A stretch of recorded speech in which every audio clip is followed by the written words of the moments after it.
നമ്മൾ ഇന്ന് അല്പസമയം കൂടെ ദൈവവചനം ധ്യാനിക്കുവാനായിട്ട് ആഗ്രഹിക്കുന്നത് അപ്പോസ്തല പ്രവൃത്തി 2-ാം അധ്യായം 47-ാമത്തെ വാക്യത്തിൽ നിന്നാണ്. നമ്മൾ ഒരല്പം കൂടെ ഒന്ന് ചിന്തിക്കുവാനായിട്ട് ആഗ്രഹിക്കുന്നത്. വായിച്ചാട്ടെ.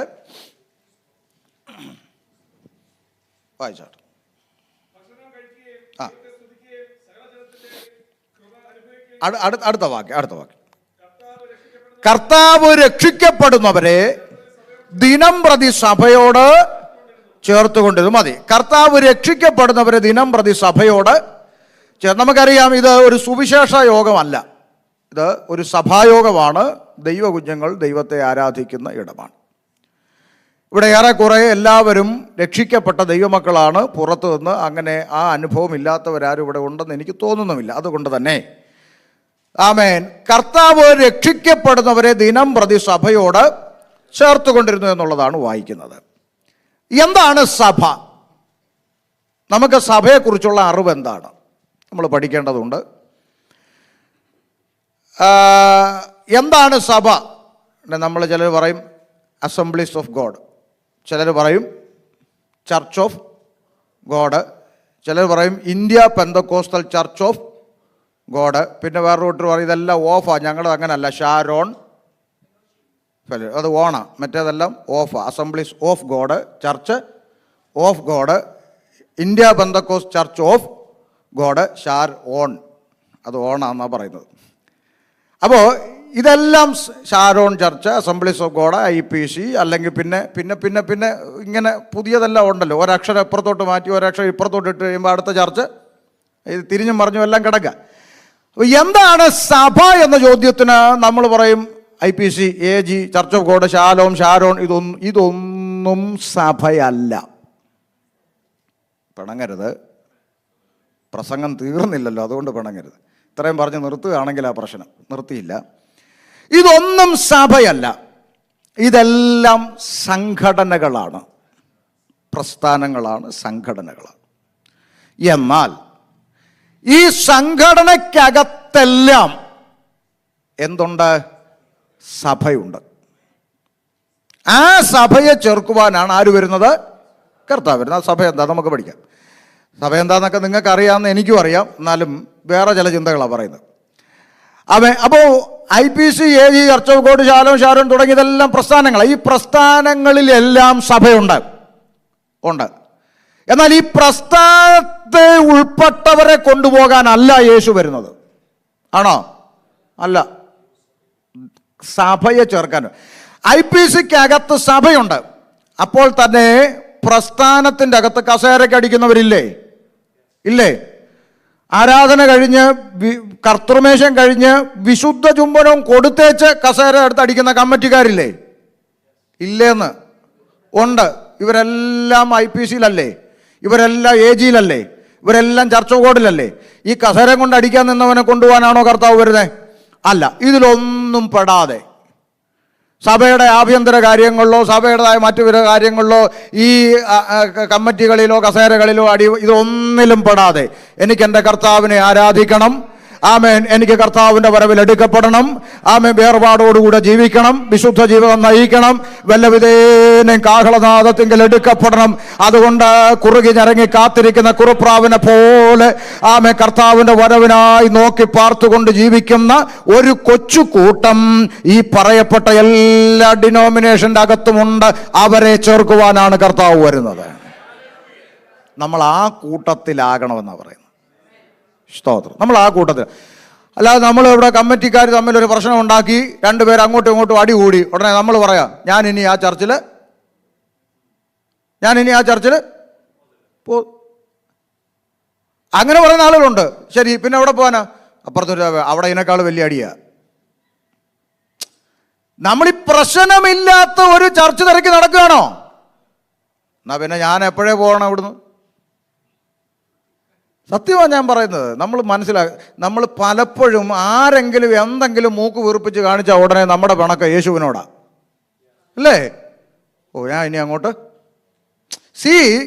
നമ്മൾ സംഘടനയിൽ വരുന്നതാണെന്ന ബോധ്യം നമുക്കുള്ളത് കൊണ്ടാണ് നമ്മൾ ഒരു സംഘടന പ്രശ്നമുള്ളപ്പോൾ അടുത്ത സംഘടനയിൽ പോകാൻ ശ്രമിക്കുന്നത്. ഞാൻ സഭയിലാണ് വരുന്നത്. എന്താണ് സഭ? ഞാൻ പിന്നാലെ പറയാം. ഞാൻ സഭയാണ്, ഞാൻ രക്ഷിക്കപ്പെട്ടവനാണ്. ഇതൊന്നും എൻ്റെ മാറ്ററല്ല. Praise the Lord. ഹല്ലേലൂയ. ഈ ബോധ്യത്തോടെ വേണം നമ്മൾ ദൈവത്തെ ആരാധിക്കാൻ, ദൈവത്തെ സേവിക്കാൻ, ദൈവത്തെ സ്നേഹിക്കാൻ.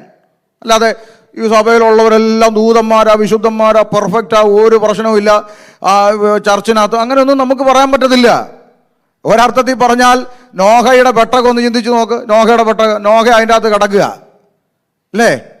അതിൻ്റെ അകത്ത് കടിക്കുന്ന സിംഹമുണ്ട്, പുലിയുണ്ട്, കരടിയുണ്ട്, കടുവയുണ്ട്, പ്രാവുണ്ട്, കാക്കയുണ്ട്, ആട്, മാട്, പശു, പോത്ത്, എരുമ എല്ലാം അതിൻ്റെ അകത്തുണ്ട്. അതിൻ്റെ ഇടയ്ക്ക് നോഹ. ഇതാണ് സഭയുടെ അവസ്ഥ. മനസ്സിലായോ? ഇതിൻ്റെ ഇടയ്ക്ക് കിടക്കുന്ന നോഹ എങ്ങാനും നേരിട്ട് കണ്ടെങ്കിൽ ഒരു അവാർഡ് കൊടുക്കണ്ടേ? എന്തോരോ ഐറ്റങ്ങൾ. അതൊക്കെ വലിയ. ഞാൻ സത്യം പറഞ്ഞ ഈ സഭാ ചാർജ് എടുക്കാതെ പോകുന്നുണ്ട് ഞാനിങ്ങനെ സമാധാനത്തിൽ പോകുന്നത്. ചെറിയ കാര്യമല്ലെന്ന്, എല്ലാത്തിനും വഹിച്ചുകൊണ്ട് പോണ്ടേ, ചെറിയ കാര്യമല്ല. വിസിറ്റിങ്ങിന് നമ്മൾ ശനിയാഴ്ച വിസിറ്റിങ്ങിന് പോകുന്ന പതിവുണ്ട് നാട്ടിൽ. ഞായറാഴ്ച ആരാധന. അപ്പോൾ ശനിയാഴ്ച വിസിറ്റിങ്ങിന് പോയി 4 വീട്ടിൽ ചെന്ന് 5ാമത്തെ വീട്ടിൽ ചെന്നപ്പോൾ അവിടെ ഒരു ഇച്ചിരി പ്രശ്നമുണ്ട്. അപ്പോൾ അതൊന്ന് പരിഹരിക്കണം. പിറ്റേന്ന് ആരാധനയ്ക്ക് ഇരിക്കണ്ടേ? അപ്പോൾ അവിടെ ഇരുന്ന് ഭാര്യ മക്കളെയും ഭർത്താവിനെയും വിളിച്ചിരുത്തി കാര്യം പറഞ്ഞ് വിഷയം വന്നപ്പോൾ 8-9 മണിയായി. അപ്പം ഇനി ആ സമയത്തിന് അടുത്ത വീട്ടിൽ വിസിറ്റിങ്ങിന് ചെന്ന് കയറുന്നത് ശരിയല്ലെന്ന് ഓർത്തിട്ട് ദൈവദാസൻ തിരിച്ച് വീട്ടിൽ വന്നു. പിറ്റേന്ന് ആരാധനയ്ക്ക് വന്നപ്പോൾ ഒരു കുടുംബം മിണ്ടുന്നില്ല. എന്താ, ഇന്നലെ അപ്പുറത്ത് വരെ വന്നിട്ട് ഞങ്ങളുടെ വീട്ടിൽ എന്തോരം മെനകേടാന്ന് നോക്ക്. എന്നാൽ ഇവരോട് പറയാൻ പറ്റുമോ അപ്പുറത്തെ വീട്ടിൽ ഭാര്യയും ഭർത്താവും ആയിട്ട് ഇച്ചിരി പ്രശ്നം ഉണ്ടായിരുന്നു, അത് പരിഹരിക്കാനാണ് ഞാൻ അവിടെ ഇരുന്ന് ഇവരോട് പറഞ്ഞാൽ പിറ്റേ ദിവസം മനോരമയിലും മാതൃഭൂമിയിലും. മനസ്സിലായോ? ചെറിയ കാര്യമല്ലെന്ന്. നമ്മൾ സഭ എന്ന് ചിന്തിക്കുന്ന സഭ അത് വലിയൊരു കാര്യമാണ്. നമ്മൾ വിചാരിക്കുന്ന പോലെ നമ്മൾ ഞായറാഴ്ച വന്ന് 2 പാട്ട് പാടി പോകുന്നു എന്നതിൻ്റെ അപ്പുറത്ത് ദൈവസഭയ്ക്ക് ഗൗരവമുണ്ട്. അപ്പം നമ്മൾ ഒന്നാമത് ചിന്തിച്ചു വരുന്നത് എന്താ ഈ സഭ. അപ്പം ഇവിടെ പറഞ്ഞു കർത്താവ് രക്ഷിക്കപ്പെടുന്നവരെ ദിനം പ്രതി സഭയോട്. അപ്പം കർത്താവ് സഭയോട് ചേർക്കുക എന്ന് പറയുമ്പോൾ സഭയുടെ ഉടമസ്ഥൻ കർത്താവാണ്. ഞാൻ എൻ്റെ സഭയെ പണിയും, പാതാള ഗോപുരങ്ങൾ അതിന്. എവിടെങ്കിലും സഭ പൊളിഞ്ഞിട്ടുണ്ട് എന്നുണ്ടെങ്കിൽ നമ്മൾ കർത്താവ് ഞാൻ എൻ്റെ സഭയെ പണിയും, പാതാള ഗോപുരം അതിനെ ജയിക്കത്തില്ലെന്ന് പറഞ്ഞ് നീയാണല്ലോ, എന്നിട്ട് ആ സഭ തകർന്നു. സഭയല്ല തകർന്നത്, സംഘടനയാണ് പൊളിഞ്ഞത്. സംഘടന കർത്താവിന് കഴിവില്ലാത്തിട്ടൊന്നുമല്ല, സംഘടന പൊളിഞ്ഞു. കാരണം അതിൻ്റെ അകത്ത് അടിയും വഴക്കുമായിട്ട് അത് പൊളിഞ്ഞു. അതിൻ്റെ അകത്ത് സഭയില്ല. സഭ പൊളിയത്തില്ല. സഭ രക്തം കൊടുത്ത് വിലയ്ക്ക് വാങ്ങിയതാ. പൊളിയത്തില്ല, പൊളിയാൻ ദൈവം അനുവദിക്കത്തില്ല. പക്ഷെ സഭയായി ആണോ നമ്മൾ നിലനിൽക്കുന്നതെന്ന് പരിശോധിക്കപ്പെടണം. എപ്പോഴെങ്കിലും സഭയുടെ അനുഭവത്തിൽ നിന്ന് മാറി സംഘടനയുടെ അനുഭവത്തിലേക്ക് നാം കയറുന്നെങ്കിൽ പൊളിയുന്നതിൻ്റെ ലക്ഷണം ആരംഭിക്കും. അപ്പൊ സഭ, അപ്പൊ കർത്താവാണ് സഭയിലേക്ക് ആഡ് ചെയ്തുകൊണ്ടിരിക്കുന്ന ആരെ? രക്ഷിക്കപ്പെടുന്നവരെ. ഇപ്പൊ നമ്മുടെ ചർച്ച് അല്ലെങ്കിൽ നമ്മുടെ പള്ളി, അങ്ങനെ പറയാം, നമ്മുടെ പള്ളിക്കകത്ത് അല്ലെങ്കിൽ നമ്മുടെ കെട്ടിടത്തിൻ്റെ അകത്ത് 2 കൂട്ടം ആളുകൾ വരും.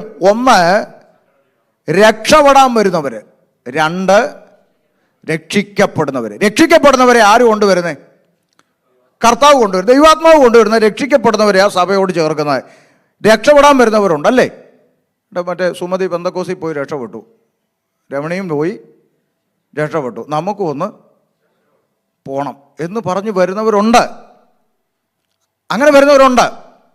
അവർ പിന്നീട് ദൈവത്തിൻ്റെ പരിശുദ്ധാത്മാവ് അവരിൽ ഇടപെട്ടൊരു പക്ഷേ അവർ രക്ഷിക്കപ്പെടുന്ന അനുഭവത്തിലേക്ക് വരാതെ ഇരിക്കാം. ഗൾഫിൽ നിന്ന് ഒരു സഹോദരി എന്നെ ഫോൺ ചെയ്തു. ഗൾഫിൽ നിന്ന് ഈ അടുത്ത ദിവസങ്ങളിൽ ഫോൺ ചെയ്തിട്ട് പറഞ്ഞു, പാസ്റ്ററെ ഒരു സംശയം ചോദിക്കാനാണ് വിളിച്ചത്. എന്നാ പാസ്റ്റർ, മെസ്സേജുകളൊക്കെ ഇങ്ങനെ ഞാനിപ്പോൾ ഈ അടുത്ത നാളായി നിരന്തരമായി കേട്ടു തുടങ്ങി. അപ്പോൾ എനിക്കൊത്തിരി സന്തോഷം, വചനം ഒത്തിരി പഠിക്കാൻ പറ്റുന്നുണ്ട്, സന്തോഷം. പഠിച്ചു വന്നപ്പോൾ ഒരു സംശയം ചോദിക്കാൻ വിളിച്ച. എന്നാ കാര്യം? പിന്നെ ഞാൻ ഒന്നുകൂടെ സ്നാനപ്പെടണമെന്ന് തോന്നുന്നു, എനിക്കൊന്നുകൂടെ സ്നാനപ്പെടണമെന്ന് തോന്നുന്നു, തെറ്റുണ്ടോ എന്ന് ചോദിച്ചു. ഞാൻ പറഞ്ഞു, നിങ്ങൾ സ്നാനപ്പെട്ടതാണോ? അതെ. പിന്നെ എന്തിനാ ഇപ്പോൾ ഒന്നുകൂടെ സ്നാനപ്പെടുന്നത്? ഈ സ്നാനം എന്താണെന്നും സ്നാനപ്പെടുന്നത് എന്തിനാണെന്നും എനിക്ക് മനസ്സിലായത് ഇപ്പോഴാണ്. അപ്പോൾ നിങ്ങൾ എന്നാ സ്നാനപ്പെട്ട? മുമ്പ് ഒരു 8-9 വർഷമായി. എന്തിനാ അന്ന് സ്നാനപ്പെട്ടെ? പക്ഷേ അന്ന് നാട്ടിലായിരുന്നു, ഒരു ഗതിയും പരഗതിയും ഇല്ലാതെ ജീവിതം മുരടിച്ചു നിന്ന സമയത്ത് കുവൈറ്റിലേക്ക് ഒരു വിസ ഒരാൾ തരാമെന്ന് പറഞ്ഞു. അതിനുവേണ്ടി പ്രാർത്ഥിച്ചുകൊണ്ടിരുന്നു. അതിനുവേണ്ടി പ്രാർത്ഥിക്കാൻ ഒരു സഭയിൽ ഞാൻ പോയി. അപ്പോൾ അവിടുത്തെ പാസ്റ്റർ പറഞ്ഞു, വിസ കിട്ടണമെങ്കിൽ സ്നാനപ്പെടണം. എനിക്ക് വേറൊന്നും അറിയത്തില്ല. സ്നാനപ്പെട്ടാൽ സകല ബന്ധനങ്ങളും ദൈവം മാറ്റും, നിനക്ക് വിസ തരുമെന്ന് പറഞ്ഞു. അന്നേരം എൻ്റെ മുമ്പിൽ ഇനി സ്നാനപ്പെടാനല്ല, ഈ കിണറ്റിൽ ചാടാൻ പറഞ്ഞാലും ഞാൻ ചാടുന്ന സമയം വേറെ നിവർത്തിയില്ല. അതുകൊണ്ട് ഞാൻ സ്നാനപ്പെട്ടു. വിസയും കിട്ടി. അപ്പോൾ സഹോദരൻ ഉള്ള അന്ന് ചിന്തിച്ചെന്താ, സ്നാനപ്പെട്ടത് കൊണ്ടാണ് എനിക്ക്. പലരുടെയും ചിന്ത അങ്ങനെ. നേരത്തെ കർത്താവിൻ്റെ ദാസൻ പറഞ്ഞ പോലെ പ്രാർത്ഥിച്ചപ്പോൾ എന്തെങ്കിലും കിട്ടിയാൽ നമ്മുടെ ചിന്ത ദൈവം എൻ്റെ കൂടെ ആണെന്നാ. അത് തെറ്റാണ്. ലോകത്തിലുള്ള സകല മനുഷ്യരും ദൈവത്തിൻ്റെ സൃഷ്ടികളാണ്. എന്നാൽ അവനെ കൈക്കൊണ്ട് അവൻ്റെ നാമത്തിൽ വിശ്വസിക്കുന്ന ഏവർക്കും, അപ്പൊ സൃഷ്ടികളിൽ നിന്ന് മക്കളെന്ന പദവിയിലേക്ക് വരിക എന്നുള്ളതാ വിഷയം. സൃഷ്ടിയായിരിക്കുന്നവർക്കെല്ലാം സൃഷ്ടാവ് പ്രാർത്ഥനയ്ക്ക് മറുപടി കൊടുക്കും, അതിന് പ്രശ്നമൊന്നുമില്ല. അതാ ദൈവദാസൻ നേരത്തെ പറഞ്ഞേ. ഹൃദയം നുറുങ്ങിയ പെന്തിക്കോസുകാർക്കുന്നുണ്ടോ? ഹൃദയം നുറുങ്ങിയ കത്തോലിക്കർക്ക് ആണോ? ഹൃദയം നുറുങ്ങിയ മർത്തോം ആണോ? ഹൃദയം നുറുങ്ങി യേശുവേ എന്ന് വിളിച്ചാലും ദൈവം പ്രാർത്ഥന കേൾക്കും. അമ്പലത്തിൽ പോകുന്നവൻ്റെയും കേൾക്കും. അയ്യോ പാസ്റ്റർ എന്തോ അങ്ങനെ? അമ്പലത്തിൽ പോകുന്നവൻ്റെയും കേൾക്കും. വർഷങ്ങളായി ചർച്ചിൽ ആരാധനയ്ക്ക് വന്ന് രക്ഷിക്കപ്പെട്ട് സ്നാനപ്പെട്ട് അന്യഭാഷയും പറഞ്ഞിരുന്നിട്ട് ഇന്നും ഒരു കുഞ്ഞിക്കാല് തരണേ എന്നും പറഞ്ഞിരിക്കുന്നവരില്ലേ? ഇല്ലേ? ഒരു കുഞ്ഞിനെ കാണാൻ പ്രാർത്ഥിക്കുന്നവരില്ലേ? മക്കളില്ലാത്തവർ സഭയിലില്ലേ? ഉണ്ട്. അതേസമയം നമ്മൾ നാട്ടിൽ ചെല്ലുമ്പം മറ്റുള്ള അമ്പലത്തിൽ പോയി ഉരുളി കമത്തി ഇരട്ട പറ്റുന്നു. കേട്ടിട്ടില്ലേ? സത്യമല്ലേ? അവരിതുവരെ പള്ളി വന്നിട്ടില്ല, അവർ അമ്പലത്തിൽ പോയി ഉരുളി കമത്തി ഇരട്ട പറ്റൂ അല്ലേ? ആരാ? ഉരുളിയാണോ കൊച്ചിനെ കൊടുത്തേ? ഉരുളിയാണോ കൊച്ചുങ്ങളെ കൊടുത്തേ? ബൈബിൾ പറയുന്നു, മക്കളെ യഹോവയുടെ ദാനം. ദൈവമാ ഉരുവാക്കുന്ന കുഞ്ഞുങ്ങളെ. അവിടെ കുഞ്ഞിനെ ഉരുവാക്കിയിട്ടുണ്ടെങ്കിൽ അത് സൃഷ്ടാവ് കൊടുത്തതാ. പക്ഷെ ഈ ദൈവമാണ് ഇത് ചെയ്തതെന്ന് അവരറിയുന്നില്ലാത്തത് കൊണ്ട് മഹത്വം അവർ മറ്റൊന്നിന് കൊടുക്കുന്നു എന്ന് മാത്രമേ ഉള്ളൂ. ഒരു സുമതി ആശുപത്രി ഓപ്പറേഷൻ തിയേറ്ററിൻ്റെ വെളിയിൽ നിന്നുകൊണ്ട് എൻ്റെ ഈശ്വര എൻ്റെ കുഞ്ഞിനെ രക്ഷിക്കണമെന്ന് പറഞ്ഞാൽ ദൈവം ഇറങ്ങി ആ കുഞ്ഞിന് ഒരു സൗഖ്യം കൊടുക്കുന്നെങ്കിൽ അത് ജീവനുള്ള ദൈവമാണ് കൊടുക്കുന്നത്. പിശാച് അറക്കാനും മുടിക്കാനും നശിപ്പിക്കാനും കൊല്ലാനോ വരുന്നത്, സൗഖ്യമാക്കാനല്ല വരുന്നത്. അപ്പൊ ദൈവമാണ് സൗഖ്യം കൊടുക്കുന്നത്. പക്ഷെ ദൈവമാണ് ചെയ്തതെന്ന് അവരറിയാത്തത് കൊണ്ട് അവർ മഹത്വം മറ്റൊന്നിന് കൊടുക്കുന്നു എന്നേ ഉള്ളൂ. അറിവില്ലായ്മ. നമ്മളങ്ങനെ കൊടുത്തവരാ. അതുകൊണ്ടാണ് പറഞ്ഞ അറിവില്ലായ്മയുടെ കാലങ്ങളെ ദൈവം കണക്കിടുന്നില്ല, അറിയത്തില്ല. അപ്പൊ അവിടെ സൗഖ്യം ദൈവം കൊടുക്കാം, പ്രശ്നമില്ല. അതിന് വിശ്വാസി സഭയാകണമെന്നില്ല എന്നാ പറഞ്ഞത്. ആമേൻ. അപ്പൊ നോക്ക്, അതുകൊണ്ടല്ലേ നമ്മൾ അപ്പോസ്തല പ്രവൃത്തി എടുക്കണ്ട 10-ാം അധ്യായത്തിൽ ഒരു മനുഷ്യനെ കാണാം. ആരാ? കൊർന്നൊല്യോസിനെ കുറിച്ച് സ്വർഗത്തിലെ ദൈവം എഴുതി വെച്ചിരിക്കുന്ന സാക്ഷ്യങ്ങളുണ്ട്. എന്താ? ഒന്ന്, അവൻ ഭക്തനും തൻ്റെ സകല കുടുംബത്തോടും കൂടെ ദൈവത്തെ ഭയപ്പെടുന്നവനും, പുണ്യപ്രവൃത്തി ആരെന്ത് ചോദിച്ചാലും കൊടുക്കും. എപ്പോഴും നമുക്കില്ലാത്ത ക്വാളിറ്റി അത്. നമ്മളെപ്പോഴും പ്രാർത്ഥിക്കുന്നവരല്ലല്ലോ. ഞായറാഴ്ച അല്ലെങ്കിൽ വെള്ളിയാഴ്ച ഇപ്പോൾ പാസ്റ്ററും അമ്മാമേ ഉള്ളൂ, ഞായറാഴ്ച ഉള്ളൂ നമ്മൾ. അപ്പോൾ എപ്പോഴും പ്രാർത്ഥിക്കുകയും ചെയ്തു അല്ലേ? അടുത്ത വാക്ക് നിങ്ങൾ ശ്രദ്ധിച്ചേ. അവൻ പകൽ ഏകദേശം 9-ാം മണി നേരത്തെ ഒരു ദർശനത്തിൽ ഒരു ദൈവദൂതൻ തൻ്റെ അടുക്കൽ വരുന്നത് സ്പഷ്ടമായി. അപ്പം കൃത്യം ദർശനം കാണുന്ന കൃപയുണ്ട് ആൾക്ക്. മനസ്സിലായോ? കൃത്യം ദർശനം സ്പഷ്ടമായി കണ്ടെന്നല്ല നമ്മുടെ പെന്തക്കോസുകാർ കാണുന്ന പോലെ ഒരു ഓലമടൽ താഴോട്ട് വീഴുന്നു അല്ലേ? ഞാനിങ്ങനെ പ്രാർത്ഥിക്കുമ്പോഴേടി ചക്കപ്പഴം ഇങ്ങനെ പഴുത്ത് ഇങ്ങനെയൊക്കെ പറയുന്നതൊക്കെ കേട്ടിട്ടുണ്ട്. അതുകൊണ്ട് പറയാം, ചക്കയും മാങ്ങയും തേങ്ങയൊന്നും അല്ല, പുള്ളി കണ്ടു, സ്പഷ്ടമായിട്ട് കണ്ടു. അപ്പം നിങ്ങൾ ചോദിക്കും, അപ്പോൾ ചക്കയും മാങ്ങയൊക്കെ കണ്ടോ? ദർശനമെന്ന് പറയരുത്, ഒരു സ്വപ്നം കണ്ടെന്ന് പറഞ്ഞു, കുഴപ്പമില്ല. യോസേപ്പ് കണ്ട സ്വപ്നത്തിൽ നെൽക്കതിരും അല്ലേ? കുഴപ്പമില്ല. ഞാനൊരു സ്വപ്നം കണ്ടു, അത് പറയുന്ന പ്രശ്നം. ദൈവാത്മാവ് എന്നെ ഒരു ദർശനം കാണിച്ചു. ദർശനത്തിനൊക്കെ പക്ക ക്ലാരിറ്റി ഉണ്ടാവും. യോഹന്നാൻ ദർശനം കണ്ടു. എന്താ കണ്ടത്? ഏതോ കുറച്ച് വിളക്കാണോ അതോ തൂണാണോ, അതിൻ്റെ ഇടയ്ക്ക് ഇങ്ങനെ എന്തോ തിളങ്ങുന്ന പോലെ, അങ്ങനെ വല്ലതും ആണോ? യോഹന്നാൻ പറ, 7 പൊന്നുള്ള വിളക്കുകളുടെ നടുവിൽ മാറത്ത് പൊൻകച്ച കെട്ടിയവനായി, വെള്ളോടിന് സദൃശമുള്ള കാലുകളുള്ളവനായി, അഗ്നിജ്വാലയ്ക്കൊത്ത കണ്ണുള്ളവനായി, രാജമുടി ധരിച്ചവനായി, പെരുവെള്ളത്തിന്റെ ഇരച്ചിൽ പോലെ ശബ്ദം പുറപ്പെടുന്നവനായി. അല്ലേ? എന്തൊരു ക്ലാരിറ്റി! ദർശനം. ദൂതൻ അകത്ത് വരുന്നത് സ്പഷ്ടമായി കണ്ടു. അപ്പൊ അഞ്ചാമത്തെ യോഗ്യത ദർശനം കണ്ടു. എന്നിട്ട് കൊർന്നേലിയോസേ എന്ന് തന്നോട് പറയുന്നതും കേട്ടു. അടുത്ത വാക്കെന്താ? അവൻ ഉറ്റുനോക്കി ഭയപരവശനായി. എന്താ എന്താ എന്താ കർത്താവേ എന്ന് ചോദിച്ചു. അവൻ നോക്കേ, നിന്റെ പ്രാർത്ഥനയും നിന്റെ പുണ്യപ്രവൃത്തിയും എവിടെത്തി? ദൈവം എവിടെ ഇരിക്കുന്നത്? നമ്മുടെ ദൈവമോ സ്വർഗത്തിലുണ്ട്. അപ്പൊ ഇവന്റെ പ്രാർത്ഥന, ഇവന്റെ പുണ്യപ്രവൃത്തി എവിടെ എത്തി? പറ. സ്വർഗത്തിലെത്തി. നമ്മുടെ പ്രാർത്ഥനയോ? നമ്മൾ പ്രാർത്ഥിച്ചു, പലവട്ടം പ്രാർത്ഥിച്ചു, വിടുതലില്ല. അവസാനം നമ്മൾ ടി വിക്കകത്ത് കണ്ട നമ്പറിൽ വിളിച്ച് കൃപാവരക്കാരനെ വിളിച്ചു. പുള്ളി വന്നിട്ട് പറഞ്ഞു, നിന്റെ പ്രാർത്ഥനയുടെ മണ്ഡലങ്ങൾ അന്തരീക്ഷ മണ്ഡലത്തിൽ പിശാച് തടഞ്ഞു വെച്ചിരിക്കുന്നു. ദാനിയേലിന്റെ വിഷയം തടഞ്ഞ പോലെ തടഞ്ഞിരിക്കുന്നു. 3 ദിവസം വിഷയത്തിന്റെ പുറത്ത് കയറിയിരുന്നാൽ തടസ്സം പറയാം. അങ്ങനെ 3 ദിവസം പുറത്ത് കയറിയിരുന്നു, ഉപവസിച്ച് വെട്ടി ഫൽസിച്ച് എന്നിട്ടൊക്കെയാണ് നമ്മുടെ പ്രാർത്ഥനകൾ. ഇവന്റെ ഒരു പിശാചും തടഞ്ഞില്ല. മനസ്സിലായോ? പ്രാർത്ഥനയും പുണ്യപ്രവൃത്തി എല്ലാം എവിടെ എത്തി? സ്വർഗത്തിൽ ദൈവത്തിന്റെ മുമ്പിലെത്തി. അടുത്ത വാക്ക്, ഇപ്പോൾ യോപ്പയിലേക്ക് ആളയച്ച് പത്രോസ് എന്ന് മരുപേരുള്ള ശീമോനെ വരുത്തുക. നിൽക്കട്ടെ, ഇവിടെ വേണമെങ്കിൽ ഈ പട്ടാളക്കാരൻ അധികാരി കൊർന്നേലിയോസ്, ഈ പട്ടാളക്കാരന് വേണമെങ്കിൽ ദൂതനുമായിട്ട് ഒന്ന് പിണങ്ങാനുള്ള വകുപ്പ് ഇവിടെ ഉണ്ട്, ഈ വാക്യത്തിൽ ഉണ്ട്. വേണമെങ്കിൽ ഒന്ന് ചോദിക്കും. ഞാൻ ആ സംഭാഷണം എൻ്റെതായ രീതിയിലൊന്ന് പറയാം. ദൂതനോട് എന്നാ പറഞ്ഞ്? യോപ്പയിലേക്ക് ആളയച്ച് പത്രോസ് എന്ന് മറുപേരുള്ള ശീമോനെ വരുത്തണം. എന്തിന്? പുള്ളിക്ക് ചോദിച്ചൂടെ? എൻ്റെ ചിന്തയാണ് പറയുന്നത്, എൻ്റെ ചിന്തയാണ്, അതിലുള്ളതല്ല, എൻ്റെ ചിന്ത പറയാം. എന്തിന്? അയാൾ ശീമോനോ? അതാരാ? അല്ല, പണ്ടങ്ങാണ്ട് മീൻ പിടിച്ചുകൊണ്ട് നടന്ന പുള്ളിയല്ലേ ഇപ്പോൾ വെള്ള ഉടുപ്പിട്ട് കൊട്ടാൻ നടക്കുന്നേ? ഉപദേശി അല്ലേ? പണ്ട് മീൻ പിടുത്തമല്ലായിരുന്നു പുള്ളിയുടെ ജോലി. ഇപ്പം അങ്ങാണ്ട് കൊട്ടിപ്പാടിയൊക്കെ നടക്കുന്നുണ്ട് പത്രോസ്. പുള്ളി എൻ്റെ വീട്ടിൽ ഞാൻ അതിൻ്റെ ആവശ്യം എന്തിനാ? 1, ഞാൻ ആരാ? ഭക്തൻ. 2, കുടുംബമായിട്ട് ദൈവത്തെ ഭയപ്പെടുന്നവൻ. 3, പുണ്യപ്രവൃത്തി ചെയ്യുന്നു. 4, എപ്പോഴും പ്രാർത്ഥിക്കുന്നു. ഇതെല്ലാം പോരട്ടെ, ദൈവദൂതനകത്ത് വരുന്നത് സ്പഷ്ടമായിട്ട് കണ്ടു. അതും പോട്ടെ, എൻ്റെ പ്രാർത്ഥനയും എൻ്റെ പുണ്യപ്രവൃത്തികളും എല്ലാം എവിടെ എത്തിയെന്നാണ് നീ പറഞ്ഞേ? സ്വർഗത്തിൽ ദൈവത്തിൻ്റെ അടുത്തെത്തി. ഇനി കണ്ട ഉപദേശിമാരെയൊക്കെ എൻ്റെ വീട്ടിൽ വിളിക്കേണ്ട കാര്യം എന്താ? അവിടെ ദൂതനൊരു മറുപടി പറയും, കൊർന്നേലിയോസേ, നിന്റെ പ്രാർത്ഥനയും നിന്റെ പുണ്യപ്രവൃത്തിയൊക്കെ അവിടെ എത്തി, പക്ഷെ നീ അവിടെ എത്തത്തില്ല. നീ എത്തണമെങ്കിൽ ഉപദേശിയെ വിളിക്കണം. ഞാൻ പറഞ്ഞ വിഷയം പിടി കിട്ടിയോ? അപ്പൊ പുറത്തുള്ളവൻ പറയുക, ഞാൻ ഇന്ന് വരെയും ചോദിച്ചതൊക്കെ ദൈവം എനിക്ക് കാര്യം എന്താ? ദൈവം എല്ലാം എന്നെ കാണിക്കും. എന്നെ കാണിക്കാതെ ദൈവം ഒന്നും ആയിക്കോട്ടെ, ഇവിടെ കാണിച്ചല്ലോ. പക്ഷേ ഇതെല്ലാം ചെയ്തതുകൊണ്ട് നീ അവിടെ എത്തണമെന്നില്ല. നീ എത്തണമെങ്കിൽ വചനം കേൾക്കണം. 44-ാം വാക്യത്തിൽ എന്താ എഴുതിയിരിക്കുന്ന? 44. പത്രോസ് ഈ വാക്കുകളെ പ്രസ്താവിക്കുമ്പോൾ തന്നെ വചനം കേട്ട എല്ലാവരുടെ മേലും എന്തു വന്നു പറ. അപ്പൊ എൻ്റെ ചോദ്യം നിങ്ങളോട്, നേരത്തെ പറഞ്ഞ 5 യോഗ്യത അവനുണ്ടായപ്പോഴും എന്തില്ല?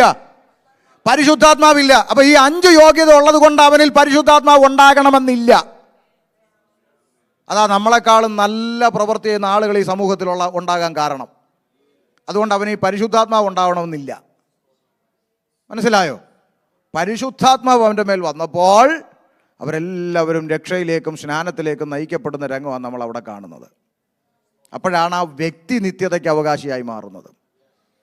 അതാ നേരത്തെ പറഞ്ഞ ദൈവദാസൻ പറഞ്ഞേ, ഇതെല്ലാം കിട്ടും, പക്ഷെ ഇതൊന്നും കൊണ്ട് നമ്മൾ അവിടെ എത്തണമെന്നില്ല. അപ്പൊ പള്ളിക്കകത്ത് കയറിയത് കൊണ്ട് നമ്മൾ സഭയാകണമെന്നില്ല. ദർശനം കാണിക്കുന്നു, അതുകൊണ്ട് നീ സഭയാകണമെന്നില്ല. ഈ ചർച്ചിലുള്ള ആരെക്കാളും നല്ലപോലെ ഞാൻ പ്രാർത്ഥിക്കുന്നു, അതുകൊണ്ട് നീ സഭയാകണമെന്നില്ല. ഇല്ല. ആമേൻ. അങ്ങനെ ആകണമെന്നില്ല. പിന്നെ എന്താ സഭ? റോമാലേഖനം 12-ാം അധ്യായം 4-5 വാക്യങ്ങളിലേക്ക് വേഗത്തിൽ വരാം. വായിച്ചു. ഉണ്ടല്ലോ.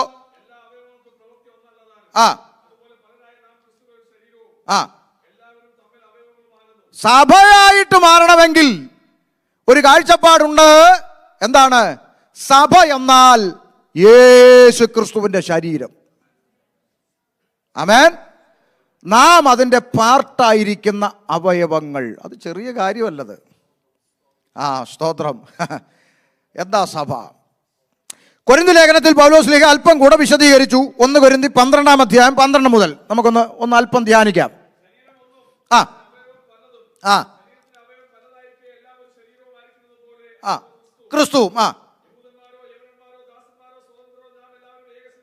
ഏക ശരീരമാകുമാറ് ഒരേ ആത്മാവിൽ സ്നാനമേറ്റും.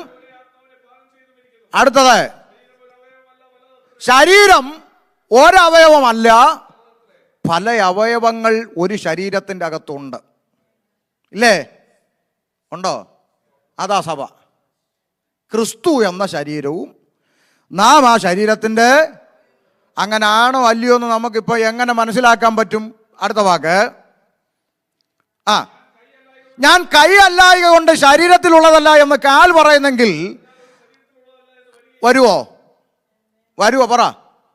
നിങ്ങൾക്ക് അത് മനസ്സിലായോ? കാല് പറയുക ഞാൻ കൈ അല്ലല്ലോ എന്ന് പറഞ്ഞാൽ അത് ഈ ശരീരത്തിലുള്ളതല്ലേ? ആണ്. നിൽക്ക് അങ്ങനെ പോകാൻ പറ്റട്ടെ. കാല് ഇങ്ങനെ നടന്നു പോകുന്ന സമയത്ത്, ഇങ്ങോട്ട് നോക്കെ, നടന്നു പോകുന്ന സമയത്ത് കാലിൽ ഒരു മുള്ളു കൊണ്ടു. ഉടനെ കൈ കെട്ടി നിന്നിട്ട് കൊണ്ടോ? കൊള്ളും. കൊണ്ടോ കയറിയോ കുത്തി? കൊള്ളും. പലയിടത്തൂടെ നടന്ന കാലല്ലേ, നടക്കുമ്പോൾ ഓർക്കണമായിരുന്നു കൊള്ളുമെന്ന്. ഇങ്ങനെ പറഞ്ഞുകൊണ്ട് നിൽക്കുവോ കൈ? പറ ദൈവമക്കളെ. ഈ ശരീരത്തിലുള്ളതാണെങ്കിൽ, ശരീരത്തിൽ ഇല്ലാത്തതാണെങ്കിൽ ഇത് പറഞ്ഞുകൊണ്ട് നിൽക്കും.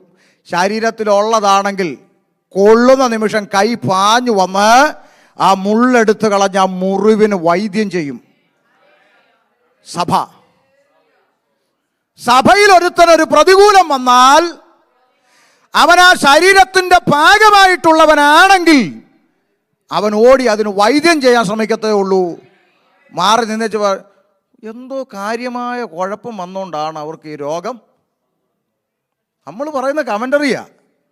സഭയിലുള്ളവർക്ക് ഒരു ഇച്ചിരി വലിയൊരു പ്രശ്നം വന്നു, നമ്മൾ പറയും എന്തോ കുരുത്തക്കേട്. ഒപ്പിച്ച് വെറുതെ ഒന്നുമല്ല, അങ്ങനെയൊന്നും വരത്തില്ല. പുള്ളിക്ക് കാര്യമായിട്ട് എന്തോ വീഴ്ച. ഒന്ന് ചിന്തിച്ച് നോക്കേ. അതിനെ വൈദ്യം ചെയ്യുക എന്നുള്ള ഉത്തരവാദിത്വമാണ് എൻ്റെതെന്ന് അവന് മനസ്സിലാകാത്തതിൻ്റെ ഒറ്റ കാരണമേ ഉള്ളൂ. നീ ഇതുവരെ ഈ ശരീരത്തിൻ്റെ അവയവമായിട്ടില്ല. അർത്ഥാൽ നീ രക്ഷിക്കപ്പെട്ടിട്ടില്ല. നീ ശരിയായി സഭയായിട്ടില്ല.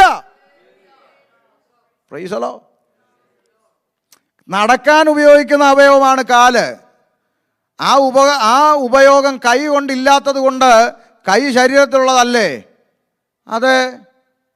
അതുകൊണ്ടാണ് പറഞ്ഞത്, കാല് ചെയ്യുന്നത് കൈക്ക് ചെയ്യാൻ പറ്റത്തില്ല, കൈ ചെയ്യുന്നത് മൂക്ക് ചെയ്യത്തില്ല, മൂക്ക് ചെയ്യുന്നത് കണ്ണ് ചെയ്യത്തില്ല. അതുകൊണ്ട് ഇത് ഒരു ശരീരത്തിലുള്ളതല്ലേ? അതെ. ഒരൊറ്റ ദൈവസഭയ്ക്കകത്ത് അവൻ ചെയ്യുന്ന പോലെ നിനക്ക് ചെയ്യാൻ പറ്റത്തില്ലെങ്കിലും നിനക്ക് തന്നൊരു കൃപ അവനും ചെയ്യാൻ പറ്റത്തില്ല. Price the Lord. അതുകൊണ്ടാണ് കർത്താവ് പറഞ്ഞ് നിങ്ങൾ ഭൂമിയുടെ ഉപ്പാകുന്നു. അല്ലേ? ഉപ്പാകുന്നു. നിങ്ങൾ ഭൂമിയുടെ ഉപ്പാകുന്നു. അല്ലേ? ഉപ്പ. അതിനകത്ത് ഒത്തിരി മർമ്മമുണ്ട്. അതൊരു പ്രസംഗമാണ്, അതിലോട്ട് പോകുന്നില്ല. അതിൽ നിന്ന് ഒരു പോയിന്റ് മാത്രം ഞാൻ എടുക്കാം. ഇപ്പം ഞാൻ കർത്താവിൻ്റെ ദാസൻ്റെ വീട്ടിൽ ചെന്ന് ഒന്നിരിക്കട്ടെ, ഞങ്ങൾ തമ്മിലാകുമ്പം പറയാനുള്ളൊരു സാഹോദര്യ ബന്ധമുണ്ട്, അതുകൊണ്ട് പറയുക. അപ്പം ദൈവദാസൻ പറഞ്ഞു, അമ്മമ്മയോട് പറഞ്ഞു, എടി ഷമീർ പാസ്റ്റർ വരുന്നു, നീ പിന്നെ എടിയെന്നൊന്നും വിളിക്കുകയല്ല, പുള്ളി മോളെ എന്നാണ് വിളിക്കുന്നത്. ഞാനതെപ്പോഴും ശ്രദ്ധിക്കുന്നൊരു കാര്യമാണ്. മോളെ എന്ന് ചില ആളുകൾ വിളിക്കും, ഇയാൾക്ക് വയസ്സായിട്ടും ഇയാൾ മോളെ, അങ്ങനെയൊക്കെ ചിന്തിക്കും. പക്ഷേ അതൊരു സന്തോഷമാണ് കേൾക്കുന്ന നമുക്കും. അല്ലേ? ഭയങ്കര. നിങ്ങൾക്ക് സന്തോഷമില്ലേ? നിങ്ങൾ സന്തോഷിക്കണമെങ്കിൽ നിങ്ങളെ വിളിക്കണ്ടേ കെട്ടിയോൻ? അല്ലേ? എന്നാലല്ലേ നിങ്ങൾക്ക് സന്തോഷം. നമ്മുടെ നാട്ടിലൊക്കെ ആണെങ്കിൽ മോളെ എന്ന് വിളിക്കുന്ന മുമ്പും പിമ്പും വേറെയൊക്കെ ചേർത്തൊക്കെ ആളുകൾ വിളിക്കും. അങ്ങനെയൊന്നും അല്ല, വളരെ സ്നേഹത്തോടാണ് വിളിക്കുക. അപ്പോൾ പറയും, ദൈവവാസിയോട് പറയുക, ഷമീർ പാസ്റ്റർ വന്നു, പിന്നെ നമുക്ക് ഇച്ചിരി ചപ്പാത്തി ഉണ്ടാക്കുക, പെട്ടെന്ന് കൊടുക്കാമെന്നെങ്ങാനും പറഞ്ഞെന്നിരിക്കട്ടെ ഉദാഹരണം. അപ്പം അമ്മാമ്മ ഓടി അടുക്കളയിലോട്ട് കയറി പെട്ടെന്ന് വന്നു, പിന്നെ ചപ്പാത്തിക്ക് ഇച്ചിരി കറി ഉണ്ടാക്കാനായിട്ട് നോക്കി, മുട്ടക്കറി എങ്ങാനും വെക്കാൻ നോക്കി. നോക്കിയിട്ട് പറഞ്ഞു, അയ്യോ ഉപ്പില്ലെന്നു. ഉപ്പ് തീർന്നു പോയി. ഇനിയിപ്പം പാതിരാത്രി അല്ലെങ്കിൽ രാത്രി അസമയത്ത് അയലത്തെ വീട്ടിൽ ചെന്ന് ഉപ്പ് ചോദിക്കുന്ന മോശം. പ്രത്യേകിച്ച് അമേരിക്ക അയലത്തുകാരോട് ഇന്ന് ഉപ്പ് ചോദിക്കുകയല്ലോ. ഇനിയിപ്പോൾ കട അടച്ചോ, ഇനിയിപ്പോൾ നാളെ മേടിക്കാൻ പറ്റും, എന്താ ചെയ്യുക എന്നൊക്കെ വിഷമിച്ചിങ്ങനെ ഇരിക്കുക. ഉടനെ പാസ്റ്റർ പറഞ്ഞു അമ്മാമ്മയോട്, നീ ഉപ്പില്ലാതെ അങ്ങ് ഉണ്ടാക്കുക. ഇപ്പോൾ വേറെ വഴിയില്ല, ഉപ്പില്ലാതെ അങ്ങ് ഉണ്ടാക്കുക. അപ്പോൾ സ്വാഭാവികമായിട്ടും നമ്മുടെ സഹോദരിമാർ പറയും, ഉണ്ടാക്കിയൊക്കെ തരാം, കൊണ്ടങ്ങ് കൊടുത്തോണം, ഞാൻ ആ ഭാഗത്തോട്ട് വരത്തില്ല എന്ന് പറയും. നിങ്ങളുണ്ടാക്കിയെന്നങ്ങ് പറഞ്ഞാൽ മതി എന്നൊക്കെ പറയും.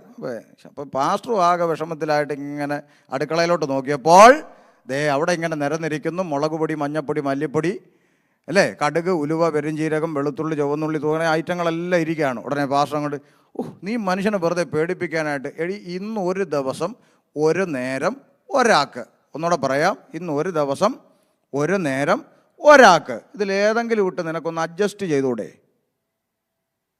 അല്ലേ, പറ്റുമോ? പറ, നിങ്ങളൊക്കെ അടുക്കള ജോലി ചെയ്യുന്നവരല്ലേ, പറ്റുമോ? മുളക് പൊടി നല്ല രസമല്ലേ, എന്നാ കളറാ, പറ്റുമോ? മഞ്ഞപ്പൊടി ഇട്ടാലോ ഉപ്പിന് പകരം, എന്നാ ഗ്ലാമർ, അയ്യോ സ്വർണ്ണ കളറ്, പറ്റുമോ? ഉപ്പിന് പകരം, മനസ്സിലായോ? എത്ര ഗ്ലാമർ ഉണ്ടെങ്കിലും എത്ര ചുവന്നും തുടുത്തു ഇരുന്നാലും നിന്നെക്കൊണ്ട് ചെയ്യിക്കേണ്ടത് ദൈവം മറ്റൊരുത്തനെ കൊണ്ട് ചെയ്യിക്കത്തില്ല. നീ മൂലം വിടുവിക്കപ്പെടേണ്ടത് വേറൊരുത്തൻ മൂലം വിടുവിക്കപ്പെടത്തില്ല. നീ പ്രാർത്ഥിക്കേണ്ടടുത്ത് വേറൊരുത്തൻ പോയി പ്രാർത്ഥിച്ചാൽ നടക്കത്തില്ല. പകരം പറഞ്ഞത് ഓരോ അവയവത്തിനും ഓരോ ഉത്തരവാദിത്വമുള്ളതുപോലെ ദൈവസഭയ്ക്കകത്ത്, സഭയാകുന്ന ശരീരത്തിൻ്റെ അകത്ത് നിന്നെ ദൈവം ഒട്ടിച്ചിട്ടുണ്ടെങ്കിൽ, ക്രിസ്തു എന്ന ശരീരത്തോട് ദൈവം നിന്നെ കാട്ടലുവായിരുന്നു നിന്നെ വെട്ടിയെടുത്ത് ശരീരത്തോട് ഒട്ടിച്ചിട്ടുണ്ടെങ്കിൽ നിനക്കൊരു ഉത്തരവാദിത്വമുണ്ട്. ഉണ്ട്, ഒഴിഞ്ഞിരിക്കാൻ പറ്റത്തില്ല. അതവിടെ വായിച്ചത്, താഴോട്ട് വായിച്ച അടുത്ത വാക്ക്.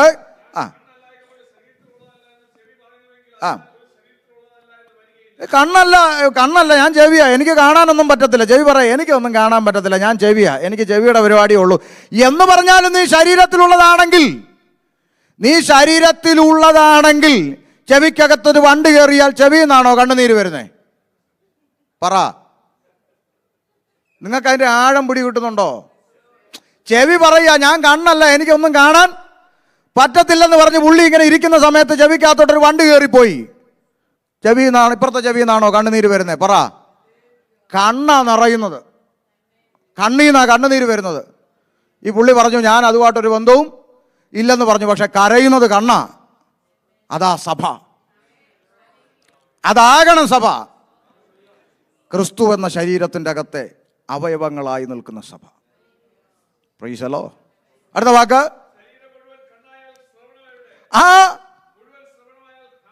നോക്ക്, ഒരു മനുഷ്യന്റെ ശരീരത്തിൽ മുഴുവൻ ചെവിയാ. എങ്ങനെയുണ്ട്? ഒരു മനുഷ്യന്റെ ദേഹം മുഴുവൻ കണ്ണാ. നല്ല ഭംഗിയാണോ? കണ്ണ് പോട്ടെ, ഈ രണ്ട് കണ്ണിൻ്റെ നടുക്കൊരു ചെറിയ എന്തെങ്കിലും ഒന്ന് വന്നാൽ തന്നെ ആദിയല്ലേ? ഈ മുഖത്ത് ഒരു മുഖക്കുരു വന്നൊന്ന് പൊട്ടി ഇച്ചിരി വല്ലാണ്ടായി പോയി കഴിഞ്ഞാൽ തന്നെ തുടങ്ങും വെപ്രാളമല്ലേ? അപ്പോൾ ദേഹം മുഴുവൻ കണ്ണായാലോ? സ്തോത്രം. എല്ലാവരെയും കണ്ണാക്കാൻ പറ്റത്തില്ല, എല്ലാവരെയും ചെവിയാക്കാൻ പറ്റത്തില്ല. സഭയ്ക്കകത്ത് ഓരോന്നിനും ഓരോ ഉത്തരവാദിത്വങ്ങളാണ് ദൈവം നൽകിയിരിക്കുന്നത്. അവൻ പ്രസംഗിച്ച പോലെ എനിക്ക് പ്രസംഗിക്കാൻ പറ്റത്തില്ല, ഓക്കെ, പക്ഷെ അവന് പറ്റാത്തൊരു കൃപ ദൈവം നിനക്ക് തന്നിട്ടുണ്ട്. അത് തിരിച്ചറിഞ്ഞിട്ട് അത് വ്യാപാരം ചെയ്യാൻ ശ്രമിക്കുമ്പോഴാണ് ശരീരത്തിന് അത് അനുഗ്രഹമായി മാറുന്നത്. കാര്യം കണ്ണ് ചെയ്താലും മൂക്ക് ചെയ്താലും നാക്ക് ചെയ്താലും ഇതെല്ലാം ഭവിക്കുന്നത് നന്മയാണെങ്കിലും തിന്മയാണെങ്കിലും ഇത് ഭവിക്കുന്നത് ആർക്കാ? ബോഡി, ശരീരത്തിനാണ് ഇത് എഫക്റ്റ് ചെയ്യുന്നത്. ഇപ്പം നമ്മുടെ ഭാഗത്തു നിന്ന് വരുന്നത് നന്മയാണെങ്കിൽ ശരീരത്തിന് അനുഗ്രഹം, തിന്മയാണെങ്കിൽ ശരീരത്തിന് വേദന. അപ്പോൾ നാം ചെയ്യുന്ന നമ്മുടെ ഉത്തരവാദിത്തങ്ങൾ ദൈവസഭയ്ക്ക് വേദനയായല്ല മാറേണ്ടത്, സഭയാകുന്ന ശരീരത്തിന് അനുഗ്രഹമായി മാറും. ഓക്കെ, എന്താണ് നമ്മുടെ ഉത്തരവാദിത്വങ്ങൾ? 1, 2 എന്ന് ഞാൻ വേഗത്തിലൊന്ന് പറഞ്ഞു പോകാം. സഭയായിട്ടുണ്ടെങ്കിൽ, ശരീരമായിട്ടുണ്ടെങ്കിൽ, ഈ അവയവത്തിന്, ഈ ശരീരത്തിൻ്റെ ഭാഗമായിരിക്കുന്ന നമുക്ക് ശരീരമാകുന്ന സഭയോട് ചില ഉത്തരവാദിത്വങ്ങളുണ്ട്. എബ്രായ ലേഖനം 10-ാം അധ്യായം 24-25 വാക്യങ്ങളൊന്ന് വായിച്ചാട്ടെ.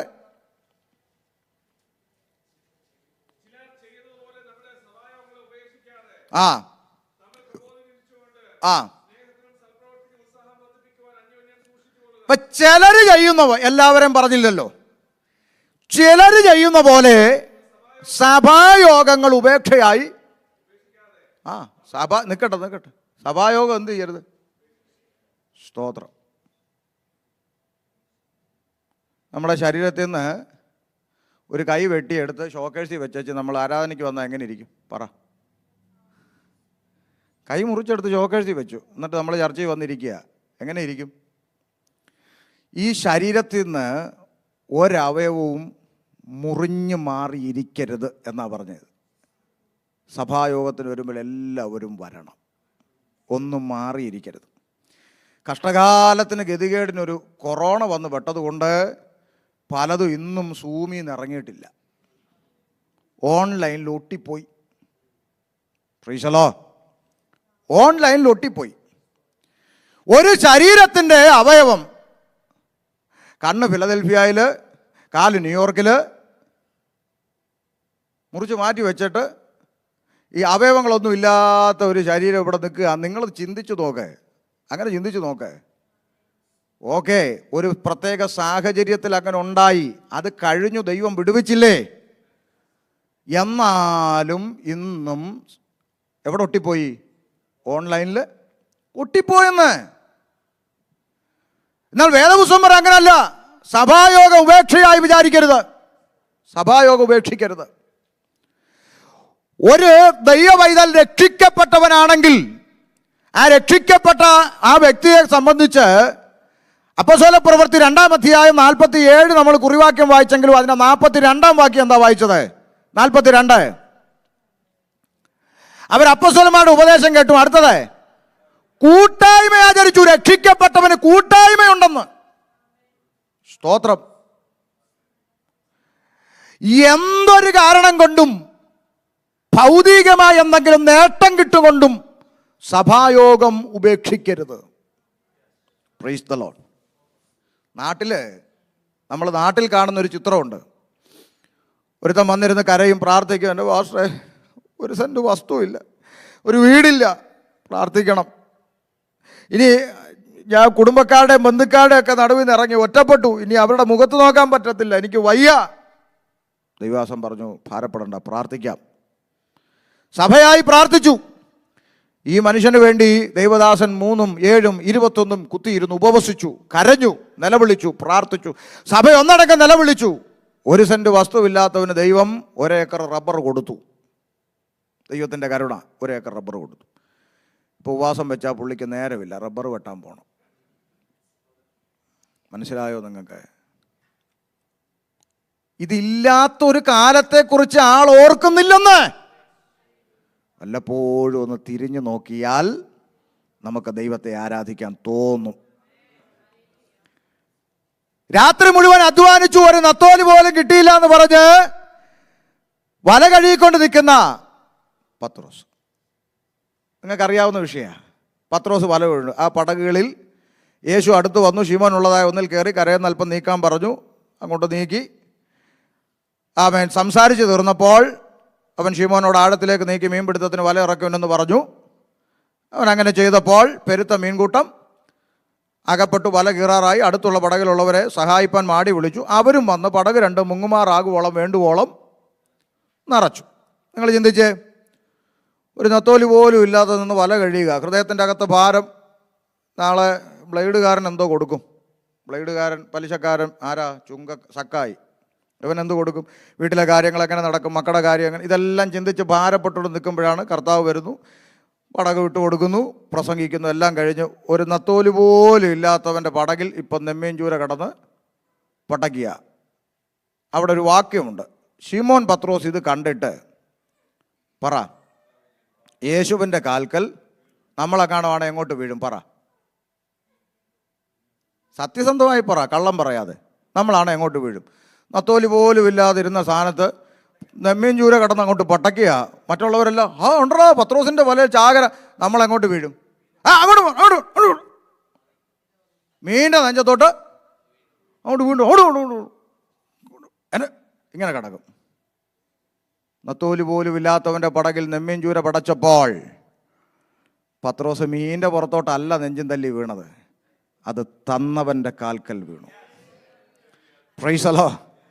പുറകോട്ടും തിരിഞ്ഞു നോക്കുമ്പോൾ ആമൻ ഈ പട്ടണത്തിൽ എങ്ങനെ വന്നു, ഏത് സാഹചര്യത്തിൽ വന്നു, വന്ന ഇടത്താണോ ഞാൻ ഇന്ന് നിൽക്കുന്നത് എന്ന് ചിന്തിക്കുമ്പോൾ അത് തന്നവൻ്റെ കാൽക്കൽ വീഴേണ്ടതിന് പകരം ലഭിച്ച നന്മയുടെ പുറത്ത് കിടന്ന് പുളയ്ക്കുന്ന ആധുനിക പെന്തക്കോസ്തിൻ്റെ നടുവിൽ നിന്ന് ഇന്ന് രാത്രി അല്ലെങ്കിൽ ഈ പകലിൽ നന്മയുടെ പുറത്ത് കിടന്ന് പുളയ്ക്കാതെ അത് തന്ന കർത്താവിൻ്റെ പാദപീഠത്തിലേക്ക് വീഴുന്ന ഒരു അനുഭവമായിരിക്കണം സഭയ്ക്കുണ്ടാകേണ്ടത്.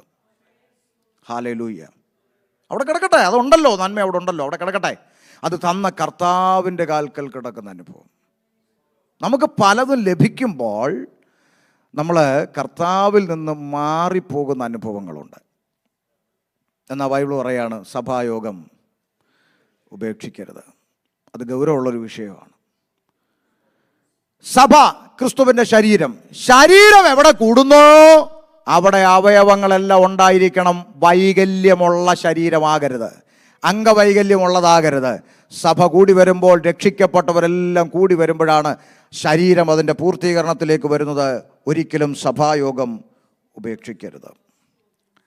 2, സഭയുടെ അല്ലെങ്കിൽ രക്ഷിക്കപ്പെട്ടവൻ്റെ സഭയോടുള്ള ഉത്തരവാദിത്വത്തിൽ രണ്ടാമത് 1 തെസ്സലോനിക്ക ലേഖനം 5-ാം അധ്യായം 17-ാമത്തെ വാക്യം വായിച്ച്. 1 തെസ്സലോനിക്കർ 5:17.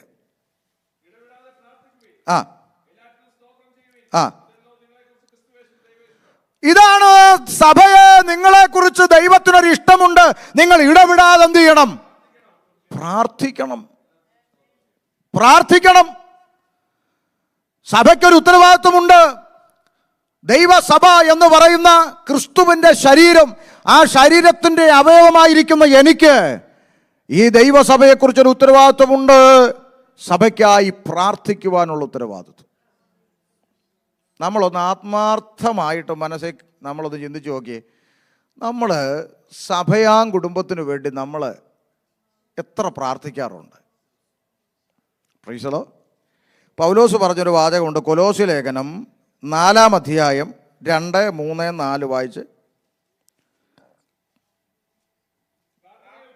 ആ ആ ആ ആ ആ അപ്പൊ സഭ പ്രാർത്ഥിക്കുക. എന്നാ കർത്താവേ, ഞങ്ങൾ സഭയായി കൂടി വരുമ്പോൾ ക്രിസ്തുവിൻ്റെ വചനം വേണ്ടും പോലെ ഞങ്ങളോട് സംസാരിക്കേണ്ടതിന് ശുശ്രൂഷിപ്പാൻ ദൈവദാസനെ ദൈവം ബലപ്പെടുത്തണം. ഞായറാഴ്ച ആരാധനയ്ക്ക് പോകുന്നതിന് മുമ്പ് ഞാൻ ആലയത്തിൽ ചെല്ലുമ്പോൾ ദൈവം എന്നോട് സംസാരിക്കേണ്ടതിന് ശുശ്രൂഷിക്കുന്ന ദൈവദാസനെ ബലപ്പെടുത്തേണ്ടതിന് സഭ പ്രാർത്ഥിക്കണം. സഭ അങ്ങനെ പ്രാർത്ഥിച്ചാൽ മാത്രമേ സഭയോട് പരിശുദ്ധാത്മാവ് സംസാരിക്കുന്ന ദൂത് വെളിപ്പെടത്തുള്ളൂ. അല്ലാത്തപ്പോഴാണ് നമുക്ക് ബുദ്ധിമുട്ടുകൾ ഉണ്ടാകുന്നത്. അല്ലാത്തപ്പോഴാണ് നമ്മൾ ഇന്ന് സംസാരിച്ചത് അത്ര ശരിയായില്ലെന്ന് നമുക്ക് തോന്നുന്നത്. നമ്മൾ പ്രാർത്ഥിച്ചിട്ട് ആ പ്രാർത്ഥന ദൈവം കേട്ടിട്ട്, ദൈവം പ്രസംഗിക്കുന്നവനോട് ഇടപെട്ടിട്ട്, ദൈവം നമ്മളോട് സംസാരിച്ചാൽ മാത്രമേ അത് നമുക്ക് ആശ്വാസവും അനുഗ്രഹവുമായി പുറത്തു പോകാൻ സാധിക്കുകയുള്ളൂ. സ്തോത്രം. അപ്പം നമ്മൾ ആരാധനയ്ക്ക് രാവിലെ ഇങ്ങോട്ട് എഴുന്നേറ്റ് ഒരുങ്ങി കുളിച്ച് റെഡിയായി വസ്ത്രവും ധരിച്ച് ബൈബിളും എടുത്ത് വണ്ടിയോട്ട് വെച്ച വേഗം കയറി സമയമായി ഇങ്ങോട്ട് വാന്ന് പറഞ്ഞ് ഓടി വലിച്ചു വാരി ഓടി വന്ന് അങ്ങോട്ട് പോയി 2 പാട്ടും പാടി പിന്നെ പ്രാർത്ഥിച്ചു കഴിഞ്ഞ് ഇറങ്ങിപ്പോകുന്ന ഉത്തരവാദിത്വത്തിൽ തീരുന്നില്ല.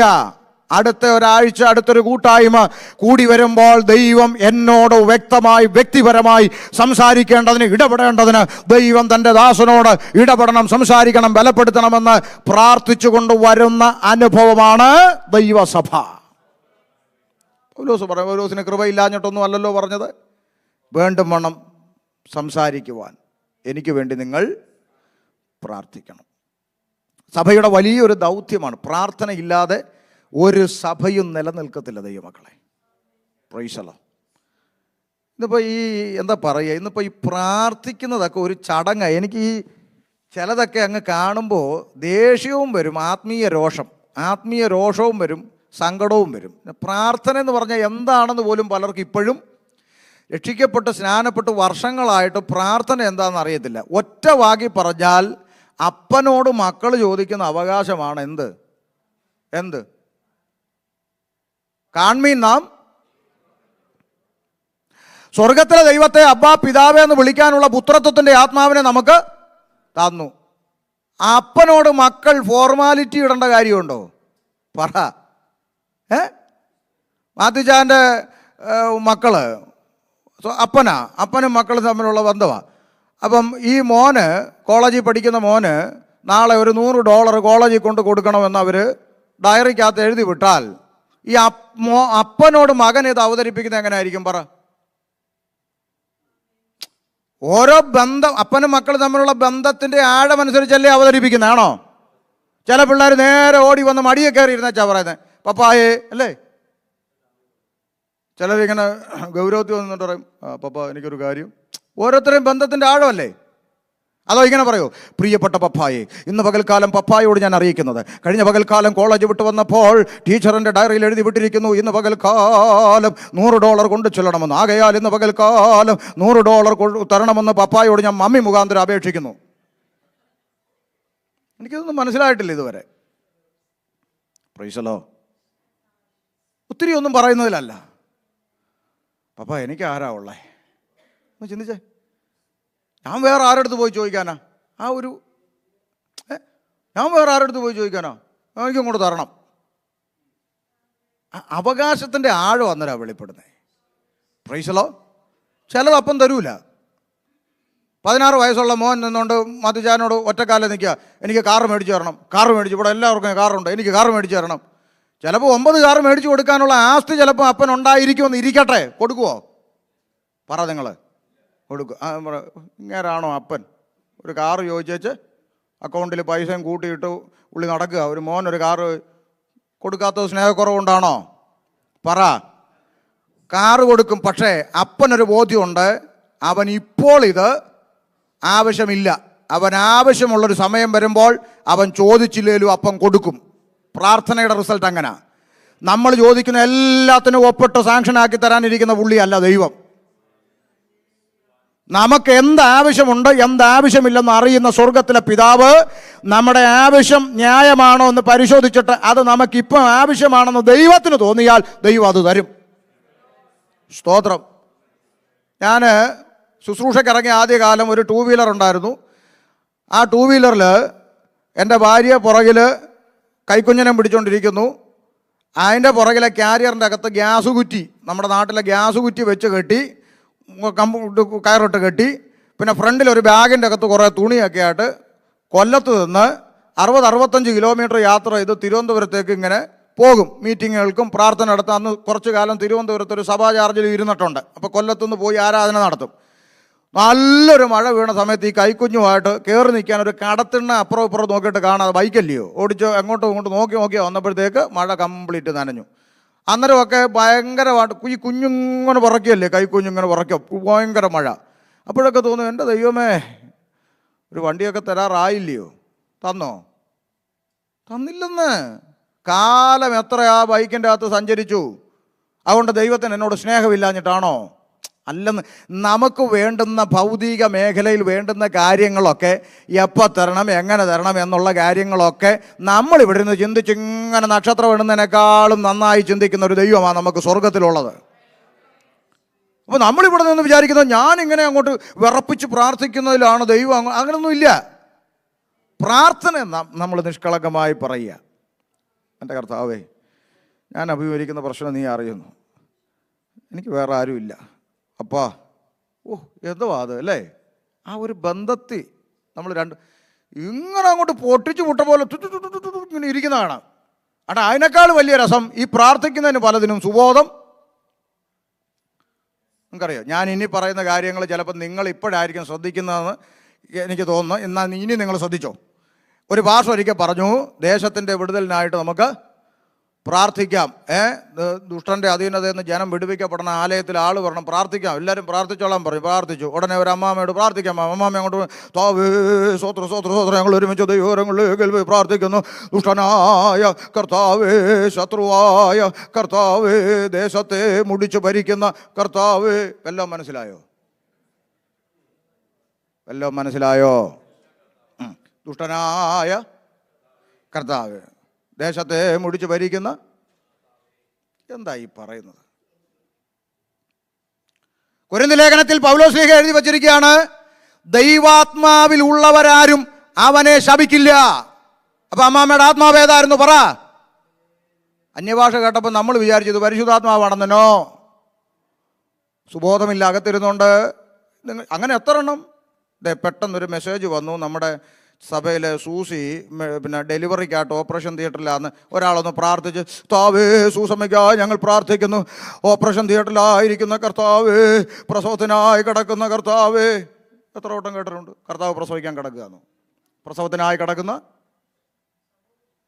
കർത്താവേന്ന്.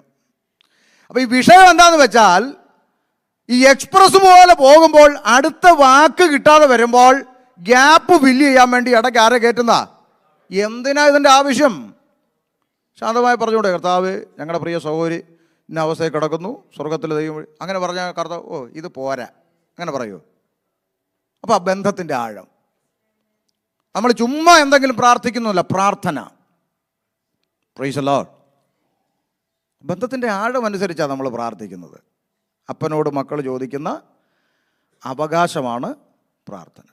ഇനി കർത്താവ് പറഞ്ഞു, നിങ്ങൾ പ്രാർത്ഥിക്കുമ്പോൾ യാചിക്കുന്നത് ലഭിച്ചു എന്ന് അങ്ങനെയും വേണം, വിശ്വസിക്കണം, എന്നാൽ അത് നിങ്ങൾക്ക് ഉണ്ടാവും. പക്ഷേ നമ്മളീ പലരും പ്രാർത്ഥിക്കുന്നത്, ഇനി ഞാനീ പറയുന്നത് ഇനി ശ്രദ്ധിച്ചോണം, നമ്മളീ പലരും പ്രാർത്ഥിക്കുമ്പോൾ അവസാനം പറയുന്നൊരു കാര്യമുണ്ട്, പ്രാർത്ഥന കേട്ടതിനായി പറ. എന്താ അതിൻ്റെ അർത്ഥം? സ്തോത്രം എന്ന് പറഞ്ഞാൽ എന്താ? നന്ദി. പ്രാർത്ഥന കേട്ടതിനായി, എൻ്റെ പ്രാർത്ഥന കർത്താവ് എന്ത് ചെയ്തു? കേട്ടു. കേട്ടതിനായി നന്ദിയും പറഞ്ഞു. അടുത്ത വാക്ക് പറയുന്നത് കേട്ടോണം. പ്രാർത്ഥന കേട്ടതിനായി സ്തോത്രം. യേശു നാമത്തിൽ പ്രാർത്ഥിക്കുന്നു, കൃപയോടെ കേൾക്കണം പിതാവേ. നേരത്തെ കേട്ടില്ലേ? പിന്നെ എന്തിനാ നന്ദി പറഞ്ഞേ? സ്ഥിരം പരിപാടിയായി കാണുന്നേ. പിണങ്ങി. ഈ മനുഷ്യൻ വിളിച്ചു വന്നതല്ല, ഞാൻ അങ്ങോട്ട് വിളിച്ചതാ. Price the Lord. ശ്രദ്ധിച്ചേ, പ്രാർത്ഥന നമുക്കിങ്ങനെ പറയാം, പ്രാർത്ഥന കേട്ടതിനായി സ്തോത്രം, യേശു ക്രിസ്തുവിൻ നാമത്തിൽ തന്നെ. അല്ലെങ്കിൽ യേശുവിൻ്റെ നാമത്തിൽ പ്രാർത്ഥിക്കുന്നു, കൃപയോടെ കേൾക്കണം പിതാവേ എന്ന് പറഞ്ഞതിന് ശേഷം പ്രാർത്ഥന കേട്ടതിനായി സ്തോത്രം. രണ്ടും ഭംഗിയാ. ഇത് രണ്ടുമല്ല. പ്രാർത്ഥന കേട്ടതിനായി സ്തോത്രം, യേശു നാമത്തിൽ പ്രാർത്ഥിക്കുന്നു, കൃപയോടെ കേൾക്കണം പിതാ. ഇതങ്ങ് പറഞ്ഞങ്ങ് ശീലിക്കുക. എല്ലാവരും പ്രാർത്ഥിക്കുന്നു, ഞാനും പ്രാർത്ഥിക്കുന്നു. ഇങ്ങനെ പ്രാർത്ഥിച്ചിട്ട് മറുപടിയില്ല. എന്താ? ഇത് വിശ്വാസമില്ല ഈ പ്രാർത്ഥനയിൽ. വിശ്വാസം കൂടെ വെളിപ്പെടണം. വാക്കുകൾ മാത്രം വെളിപ്പെട്ടാൽ പോരാ. പ്രാർത്ഥനയിൽ സ്തോത്രം. ഇതൊക്കെ നമ്മൾ ചിന്തിച്ചിട്ട് പോലും ഇല്ലാതെ അങ്ങനെയൊക്കെ ഉണ്ട്. പ്രാർത്ഥിക്കും നമ്മൾ ചുമ്മാ കിടത്തിങ്ങനെ ഒപ്രാളപ്പെട്ട് തുത്തുന്നും വിറപ്പിക്കുന്നതിലൊന്നും കഥയൊന്നുമില്ല. നമ്മൾ പ്രാർത്ഥിക്കുന്നത് സുബോധത്തോടെ, ആ ബന്ധം. ഇനി എനിക്ക് ഇപ്പോഴും മനസ്സിലാകാത്ത വേറൊരു കാര്യം കൂടെ പറഞ്ഞ് അടുത്ത ചിന്തയിലേക്ക് വരാം.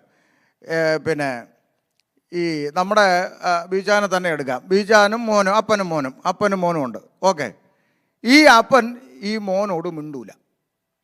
അപ്പൻ മോനോട് മിണ്ടത്തേയില്ല, പുള്ളി ഒന്നും മിണ്ടുകയില്ല. അപ്പം ഈ മോന് ഇങ്ങനെ ഒരു ചിന്തയുണ്ട്, ഈ എനിക്ക് ഒരു കാറ് വേണം, ഈ പപ്പ ഇത് മേടിച്ച് തരുമോ ഇല്ലയോ എന്ന് മോനൊന്ന് അറിയണം. പക്ഷേ പപ്പ പുള്ളിയോട് എന്ത് ചെയ്യൂല? മിണ്ടൂല. അപ്പം മോനെ അപ്പുറത്തെ വീട്ടിലെ തോമസ് അങ്കിളിൻ്റെ അടുത്ത് ചെന്നാൽ, തോമസ് അങ്കിളെ പിന്നെ എൻ്റെ പപ്പായോടൊന്ന് ചോദിക്കുക, എനിക്കൊരു വണ്ടി മേടിച്ച് തരാൻ ഉദ്ദേശം വല്ലതും ഉണ്ടോയെന്ന്. അപ്പോൾ തോമസ് അങ്കിൾ ചെന്ന് ബീച്ചാനോട് ചോദിക്കുക, ബിജുവേ മോന് കാറ് മേടിച്ച് കൊടുക്കാൻ വല്ല ഉദ്ദേശം ഉണ്ടോ? ഞാൻ അത് ഇങ്ങനെ ഒരു പ്ലാൻ ഉണ്ട്, പക്ഷേ ഒരു 6 മാസം കഴിഞ്ഞിട്ട് ഉള്ളൂ. ഉടനെ തോമസ് അങ്കിൾ ഇപ്പുറത്ത് വന്ന് മോനോട് പറയുക, മകനെ ഒരു 6 മാസത്തിൻ്റെ അപ്പുറത്ത് നിനക്കൊരു വണ്ടി ലഭിക്കും. നിങ്ങൾക്ക് വല്ലതും മനസ്സിലായോ എന്ന് എനിക്ക് അറിഞ്ഞുകൂടാ.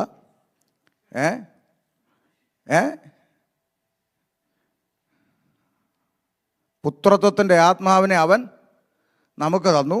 ദൈവത്തെ പിതാവെന്ന് വിളിക്കാനും ഏതു സമയത്തും ധൈര്യത്തോടെ കൃപാസനത്തെങ്കിൽ അടുത്തു വരുവാനുള്ള അധികാരവും തന്നു. പക്ഷേ നമ്മുടെ പ്രാർത്ഥനാ മുറിയിൽ ഈ അപ്പൻ നമ്മളോട് മിണ്ടൂല. നമുക്ക് 6 മാസം കഴിയുമ്പോൾ എന്ത് നന്മ കിട്ടുമെന്ന് നമ്മൾ TV കാണുന്നവനോട് വിളിച്ച് ചോദിക്കണം. കാര്യം നമ്മുടെ ദൈവം നമ്മളോട് ഈ ഗതികേടല്ലേ ഇവിടെ നടക്കുന്നത്. നമ്മളോട് മിണ്ടൂല. എങ്ങോ കിടക്കുന്നവൻ പറയണം, കുഴപ്പമില്ല, ഒരു 6 മാസത്തിൻ്റെ അപ്പുറത്തൊരു വിടുതൽ. അത് കഴിഞ്ഞ് പിന്നെ ഈ ദൈവം മിണ്ടുവോ? അത് കഴിഞ്ഞ് മിണ്ടുവോ നിന്നോട്? അപ്പോൾ വീണ്ടും നിനക്ക് അടുത്ത വിഷയം വരുമ്പോൾ നീ വീണ്ടും എന്ത് ചെയ്യണം? നിന്നോട് മിണ്ടാത്ത അപ്പൻ. അതെന്താ അപ്പനാ? എൻ്റെ ദൈവം എന്നോട് സംസാരിക്കും, എൻ്റെ ദൈവം എന്നോട് ഇടപെടും. എൻ്റെ പ്രാർത്ഥനാ മുറിയിൽ എന്നോട് സംസാരിക്കാത്ത അപ്പൻ അല്ല എൻ്റെ അപ്പൻ.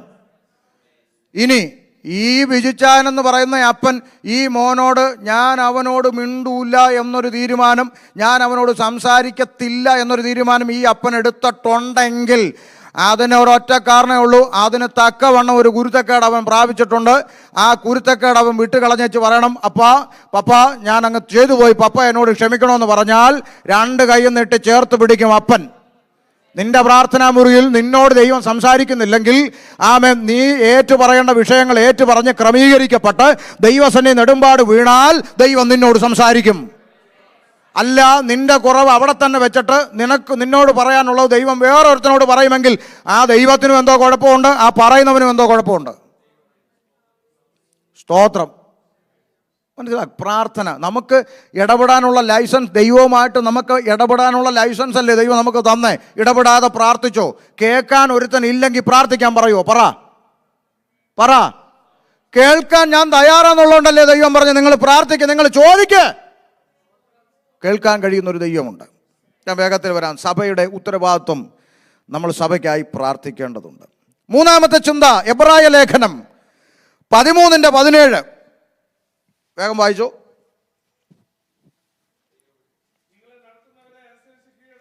ഇച്ചിരി ബുദ്ധിമുട്ടാ, നിൽക്കട്ടെ, ഒന്ന് വായിച്ച എല്ലാവരും ഇത്. ദൈവസഭയോട് പറയുക, നിങ്ങളെ നടത്തുന്നവരെ അനുസരിച്ച് എന്ത് ചെയ്യണം? ദൈവസഭ ശുശ്രൂഷകന് കീഴടങ്ങിയിരിക്കണം. നടക്കുന്ന കാര്യമാണോ ഈ പറയുന്നത്? സ്തോത്രം. ദൈവസഭ ശുശ്രൂഷകന് കീഴടങ്ങിയിരിക്കണം. എന്തുകൊണ്ടാ? അവര് ആകയാൽ നിങ്ങളുടെ അടുത്തത് അവർ നിങ്ങളുടെ ആത്മാവ് നിത്യതയിലെത്തിയില്ലെങ്കിൽ, നിങ്ങളുടെ ആത്മാവ് നിത്യതയിലെത്തിയില്ലെങ്കിൽ അതിൻ്റെ ഉത്തരവാദിത്വം പറയേണ്ടത് സഭയുടെ ശുശ്രൂഷകനാണ്. കണക്ക് കൊടുക്കണം. അതുകൊണ്ട് അവർ ജാഗരിച്ചേ പറ്റൂ. വിശ്വാസിയെ സംബന്ധിച്ച് അവർക്ക് ഇടപെട്ടേ പറ്റൂ, അവർ ജാഗരിച്ചേ പറ്റൂ. പക്ഷെ അവരത് ഞെരങ്ങിക്കൊണ്ട് ചെയ്യാൻ നിങ്ങൾ ഇടയാക്കരുത്. സന്തോഷത്തോടെ ചെയ്യാൻ ഇടയാക്കണം. സഭ ശുശ്രൂഷകന് അതിനൊക്കെ ഞാൻ പറയും, അതിനൊക്കെ നല്ല ഉദാഹരണം TPM-കാരെ ആ വിഷയത്തിൽ ഒരു കോക്കാമ്പീച്ച നടക്കുകയല്ല. ഡോക്ടറാട്ടെ, എൻജിനീയർ ആട്ടെ, ജഡ്ജി ആട്ടെ, വക്കീലാട്ടെ, അവിടെ ചെന്ന് കഴിഞ്ഞാൽ ഐ ആം ഡോക്ടറാണെ വല്ല ക്ലിനിക്കിലും പോയിട്ടോ മര്യാദയ്ക്ക് അവിടെ ഇരിക്കാൻ പറയും. മനസ്സിലായോ? അത് നിങ്ങൾക്ക് ഇച്ചിരി ബുദ്ധിമുട്ടുള്ള കാര്യമാണെന്ന് എനിക്കറിയാം. സഭ ശുശ്രൂഷകന് കീഴടങ്ങിയിരിക്കണം. തിമോത്തിയോസിന്റെ ലേഖനത്തിൽ 1 തിമോത്തിയോസ് 5:17 എന്താ പറഞ്ഞത്? 5:17 നന്നായി ഭരിക്കുന്ന മൂപ്പന്മാരെ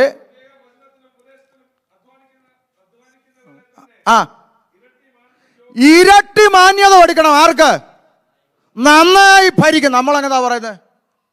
പാസ്റ്ററൊക്കെ പാസ്റ്ററാ, പക്ഷെ എന്നെ കൂടുതൽ ഭരിക്കാനൊന്നും അയ്യോ, ഈ പുള്ളി എന്നെ വിളിച്ചതായിരുന്നെങ്കിൽ പറഞ്ഞു കൊടുത്ത് കൊണ്ടുവന്നെന്നൊക്കെ പറയായിരുന്നു. അങ്ങനെ ഒരു വകുപ്പില്ല. കാരണം ഞാൻ ഇന്ന് ന്യൂയോർക്കിൽ പോകാനിരുന്നതാണ്. സ്തോത്രം. അതുകൊണ്ട് ഞാൻ പറയാം, ഇത് വചനമാണ്. സഭ ശുശ്രൂഷകന് കീഴടങ്ങിയിരിക്കണം. ശുശ്രൂഷകൻ നന്നായി ഭരിക്കുന്നവനായിരിക്കണം. Price the Lord. അങ്ങനെയാ. ഇരട്ടി മാന്യത്തിന് ഇപ്പം നിങ്ങൾ മനസ്സിലോട്ട് ചിലപ്പോൾ ഒരു ചോദ്യം ഓടി വരും, പക്ഷേ അങ്ങനെയാണ് ഈ ശുശ്രൂഷകൻ്റെ ഭാഗത്ത് നിന്ന് എന്തെങ്കിലും കുഴപ്പം വന്നാലോ ഞങ്ങളതെല്ലാം സഹിക്കണോ? അല്ലല്ല. 5-ാം അധ്യായം 19-ാം വാക്യം വായിച്ചു. 2-3 സാക്ഷികൾ മുഖേനയല്ലാതെ മൂപ്പൻ്റെ നേരെ അന്യായം എടുക്കരുത്. അപ്പം ശുശ്രൂഷകൻ്റെ ഭാഗത്തുനിന്ന് വീഴ്ച കണ്ടാൽ 2-3 പേരെ കൂട്ടിക്കൊണ്ട് ശുശ്രൂഷകന് ബോധ്യം വരുത്തണം. ആ ശുശ്രൂഷകൻ അത് ബോധ്യം വന്നിട്ട് തൻ്റെ വീഴ്ച വിട്ട് തിരിയുന്നില്ലെങ്കിൽ അവൻ രക്ഷിക്കപ്പെട്ടവനല്ല.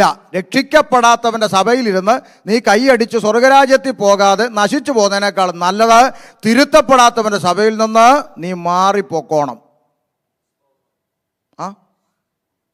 രക്ഷിക്കപ്പെട്ടവനാണെങ്കിൽ ആ വിഷയത്തിൽ തിരുത്തൽ വരുത്തും. എൻ്റെ ആടുകൾക്ക് ബുദ്ധിമുട്ടുണ്ടായി, ന്യായമായൊരു കാര്യം അവർ വന്ന് എന്നോട് പറഞ്ഞു, വചന വെളിച്ചത്തിൽ അത് പരിശോധിച്ചപ്പോൾ അത് ശരിയാണെന്ന് ബോധ്യപ്പെട്ടു. ആ ഒരു അനുഭവമാണ് സഭ. അല്ല പ്രസംഗത്തിനിടെ പാസ്റ്റർ ആ പറഞ്ഞത് നോ നോ നോ നോ. സ്തോത്രം. പണ്ട് ഞാൻ അടൂരൊരു സഭയിൽ പ്രസംഗിച്ചുകൊണ്ട് നിന്നപ്പോൾ ദൈവസഭയ്ക്കകത്ത് എലക്ഷൻ ഇല്ല, സെലക്ഷനേ ഉള്ളെന്ന് പറഞ്ഞു. അത് പറഞ്ഞിട്ട് സെലക്ഷൻ ദൈവത്തിൻ്റെ സെലക്ഷനാ, എലക്ഷനല്ല, സെലക്ഷൻ. സഭയ്ക്കകത്ത് പരിശുദ്ധാത്മാവ് സെലക്ട് ചെയ്യണം. അത് കുറഞ്ഞവനായാലും കൂടിയവനായാലും കറുത്തവനായാലും വെളുത്തവനായാലും അവനെ കീഴ്പ്പെട്ടിരിക്കുക എന്നുള്ളതാണ് ഉത്തരവാദിത്വം. ഇത് പറഞ്ഞപ്പം പുറകിൽ നിന്ന് ഒരാൾ പറഞ്ഞു, പാസ്റ്റർ ആ പ്രസ്താവന പിൻവലിക്കണം എന്ന് പറഞ്ഞു. ഇരിയടാ അവിടെ എന്ന് പറഞ്ഞു. അയാൾ ഇങ്ങോട്ട് ചോദിച്ചതിനേക്കാൾ 10 ഇരട്ടി ഫോഴ്സ് ഞാൻ പറഞ്ഞു ഇരിയടാ അവിടെ എന്ന് പറഞ്ഞു. ഈ 1 മണിവരെ സമയം എൻ്റെ, ഞാൻ പറയും നീ കേൾക്കും, അതിന് ബുദ്ധിമുട്ടാണ്, ഇറങ്ങി പോകാൻ പറഞ്ഞു. യോഗം കഴിഞ്ഞേച്ച് എന്നോട് വന്ന് സംസാരിക്കണം, കൈ ബൈബിൾ ഉണ്ടായിരിക്കണം, വാക്യം തരണം. തെറ്റായിപ്പോയെങ്കിൽ പരസ്യമായി സഭയോട് മാപ്പ് പറയും. സഭയിൽ ശുശ്രൂഷ നടക്കുമ്പോൾ മിണ്ടരുത് എന്ന് പറഞ്ഞു. പ്രസംഗം കഴിഞ്ഞപ്പോൾ ആ ഏരിയ പുള്ളിയെ കാണാനില്ല. ഒന്നും ചോദിക്കാൻ വേണ്ട, ആള് കളിക്കാൻ ശ്രമിക്കുന്ന ആ പരിപാടിയല്ല ദൈവസഭ. ആമേൻ. സിസ്റ്റമുണ്ട്, ദൈവസഭയ്ക്ക് സിസ്റ്റമുണ്ട്. കുത്തഴിഞ്ഞ പുസ്തകമല്ല സഭ. ഞാൻ വേഗത്തിൽ പറഞ്ഞു നിർത്തുക. ഇനി ആ 5-ാം അധ്യായം തുടങ്ങുമ്പോൾ പൗലോസ് പറഞ്ഞു 1-2 വാക്യം കൂടെ ഒന്ന് വായിച്ചേ. 1-ാം അധ്യായം 1-ാം വാക്യം 2-ാം വാക്യം ഒന്ന് വായിച്ചേ. ആ ആ ആ ആ കണ്ടോ? ആമേൻ. സഭയ്ക്കകത്ത് മറ്റൊരു സിസ്റ്റവും കൂടെ പറയണം. എന്താ പറഞ്ഞത്? ഇളയവരെ സഹോദരിമാരെ പോലെ കാണാൻ, മൂത്ത സ്ത്രീകളെ അമ്മമാരെ പോലെ കാണാൻ സഭയെ പഠിപ്പിക്കണം. എൻ്റെ ദൈവമക്കളെ, നിങ്ങൾക്കറിയാമോ, പണ്ട് നമ്മുടെ പിതാക്കന്മാരുടെ കാലത്ത് ഒരു സഭയിൽ നിന്ന് വിവാഹം കഴിക്കാൻ അനുവദിക്കില്ലായിരുന്നു. അറിയോ? എന്താ? സഭയിൽ വരുന്ന കുഞ്ഞുങ്ങളെ പഠിപ്പിച്ചത് ഇവരെല്ലാം നിൻ്റെ സഹോദരന്മാരാണെന്ന്. പെൺകുഞ്ഞിനോട് പറയും ഇതെല്ലാം നിൻ്റെ സഹോദരന്മാരാ. ആൺകുഞ്ഞിനോട് പറയും ഈ ഇളയവർ നിങ്ങളുടെ സഹോദരിമാരാ. മൂത്ത സ്ത്രീകളെ ബഹുമാനത്തോടെ അമ്മയുടെ സ്ഥാനത്ത് കാണണമെന്ന് പഠിപ്പിച്ചിരുന്ന കാലം, ആ കാലമൊക്കെ പോയില്ലേ? ഇപ്പം കല്യാണം കഴിക്കാൻ വേണ്ടിയാ പലതും സഭയിൽ വരുന്നത്. 3 മാസം നീ അപ്പുറത്തിരി, ഞാൻ ഇപ്പുറത്തിരിക്കാം, എന്നിട്ട് നമുക്ക് 3 മാസം കഴിയുമ്പം പാഷ കൊണ്ട് കെട്ടിക്കാം. 3 മാസം വരെ കർത്തൃമേശ അവിടുന്ന് ഇങ്ങനെ ഭക്തിയോടെ വരുമ്പോഴും ഇവിടെ 2 എണ്ണം ഇരുന്ന് കണ്ണും കണ്ണും. നിങ്ങൾ പിണങ്ങി. സഭയ്ക്കകത്ത് സഭയുടെ നമ്മുടെ കുഞ്ഞുങ്ങൾ സഭയിൽ വരുമ്പോൾ ആ കുഞ്ഞുങ്ങൾ സുരക്ഷിതരായിരിക്കണമെങ്കിൽ, നമ്മുടെ കുഞ്ഞുങ്ങളെ നമ്മുടെ സഭയിലെ യൂത്തിൻ്റെ കൂടെ ഒരു പെൺകുഞ്ഞിനെ നമ്മൾ പറഞ്ഞയക്കുമ്പോൾ, ഒരു ക്യാമ്പിന് പറഞ്ഞയക്കുമ്പോൾ, ഒരു മീറ്റിങ്ങിന് പറഞ്ഞയക്കുമ്പോൾ, നമ്മുടെ കുഞ്ഞുങ്ങൾ ആ കുഞ്ഞുങ്ങളുടെ കൂടെ അവർ സുരക്ഷിതരായിരിക്കുമെന്ന ബോധ്യം നമുക്ക് വേണമെങ്കിൽ സഭയ്ക്കകത്ത് കൃത്യമായ പഠിപ്പിക്കലുണ്ടായിരിക്കണം. നിൻ്റെ അടുത്തിരിക്കുന്നത് നിൻ്റെ സഹോദരന്മാരാണ്, നിൻ്റെ സഹോദരിമാരാണ്. അല്ലാത്ത ദുരിതങ്ങളൊക്കെ ഒത്തിരി നമ്മൾ കണ്ടിട്ടും കേട്ടിട്ടും ഉണ്ട്. അതിലോട്ടൊന്നും ഞാൻ പോകുന്നില്ല. പക്ഷേ ഈ പഠനം ഇല്ലാത്തത് കൊണ്ടാണ് ആ പരാജയം അവിടെ സംഭവിക്കുന്നത്. ഒരു ശുശ്രൂഷകൻ നിലപാടെടുക്കണം. ഒരു സഭയിൽ നിന്ന് ഒരു സഭയിൽ ഒരുമിച്ച് ആരാധിക്കുന്നവരെ വിവാഹം കഴിപ്പിക്കുന്ന പരിപാടി ഇവിടെ ഇല്ല. സ്തോത്രം. അത് പഠിപ്പിക്കാൻ പറഞ്ഞു. അല്ലെങ്കിൽ വിശുദ്ധ കർത്തൃമേശ നടക്കുമ്പോഴും കണ്ണും കണ്ണും നോക്കുന്ന അനുഭവം ഉണ്ടാകും. Praise the Lord. അതുകൊണ്ട് അതിൻ്റെ 6-ാം വാക്യത്തെ എഴുതി വെച്ച 5-ന്റെ 6 വായിച്ച് നിർത്താം. വായിച്ചോ. നമ്മുടെ പിള്ളേരെയൊക്കെ ഈ വാക്യം ഒന്ന് പറഞ്ഞ് പഠിപ്പിക്കണം കേട്ടോ. കാമുകിയായവളോ ജീവിച്ചിരിക്കെ തന്നെ ചാത്തവൾ. അപ്പോൾ കാമുകനോ ജീവിച്ചിരിക്കെ തന്നെ ചത്തവൻ. വ്യത്യാസം എന്താ? ഒരു വാക്യത്തിൻ്റെ അപ്പുറത്തെ സൈഡ് അങ്ങനെയല്ലേ? കാമുകിയായവളോ ജീവിച്ചിരിക്കെ ചത്തവൻ, കാമുകിയായവനോ ജീവിച്ചിരിക്കുമ്പോൾ ചത്തവൻ അല്ലേ? ഈ ജീവിച്ചിരിക്കുമ്പോൾ തന്നെ ചത്തവളെന്ന് പറയാനുള്ള കാര്യം എന്താ? സഭയ്ക്കകത്ത് ഒരു കാമുകി ഉണ്ടായാൽ അവളുടെ അവസ്ഥ എന്താണെന്നാണ് ഈ പറയുന്നത്? എന്താ? ചത്ത് കിടക്കുക. ഒരു പെണ്ണ് ചത്ത് കിടക്കുക. പെറ്റതള്ള അവിടെ ഇരുന്ന് കരയുക, എൻ്റെ പൊന്നു മോളെ. അപ്പൻ അപ്പുറത്തിരുന്ന് കരയുക, എൻ്റെ മോളെ. സഭക്കാരെല്ലാം കണ്ണ് നിറഞ്ഞിങ്ങനെ നിൽക്കുകയാണ്. നാട്ടുകാരെല്ലാം ഒന്ന് കരയുക. എന്നാലും ഈ പെങ്കൊച്ചിന് ഇങ്ങനെ വന്നല്ലോ, എല്ലാവരും കരയുക. ഇതാരെങ്കിലും ഇവരെല്ലാം നിലവിളിക്കുന്ന ഇവൾ അറിയുന്നുണ്ടോ? പറ. അവൾ ചത്ത് കിടക്കുക. അവൾ അറിയുന്നുണ്ടോ? ഇല്ല. ഇതാ കാമുകിയുടെ അവസ്ഥ. പെറ്റതള്ള കരയുക, വേണ്ടടി മക്കളെ, ഇതൊന്നും നമുക്ക് പറഞ്ഞു വേണ്ടടി, ചത്ത് കിടക്കുക. പെറ്റ തന്ത അവിടെ ഇരുന്ന് കരയുക, അവൾക്ക് ഇതൊന്നും മൈൻഡല്ല, ചത്ത് കിടക്കുക. സഭ മുഴുവൻ ഉപവസിച്ച് കരയുക, അയ്യോ സഭയ്ക്ക് ദോഷം വരല്ലോ, മോശമൊന്നും സംഭവിക്കല്ലോ. ഈ ആരുടെയും കരച്ചിൽ ഇവക്ക് അറിയണ്ട, അവളെ ചത്ത് കിടക്കുക. അതാ കാമുകി. വ്യവസ്ഥയില്ലാത്ത ബന്ധങ്ങളിൽ ചെന്ന് ചാടി കാമുകനും കാമുകിയായിട്ടിരിക്കുന്നവനൊക്കെ ചത്തതാണെന്നാണ് പറഞ്ഞു. ചത്തത്.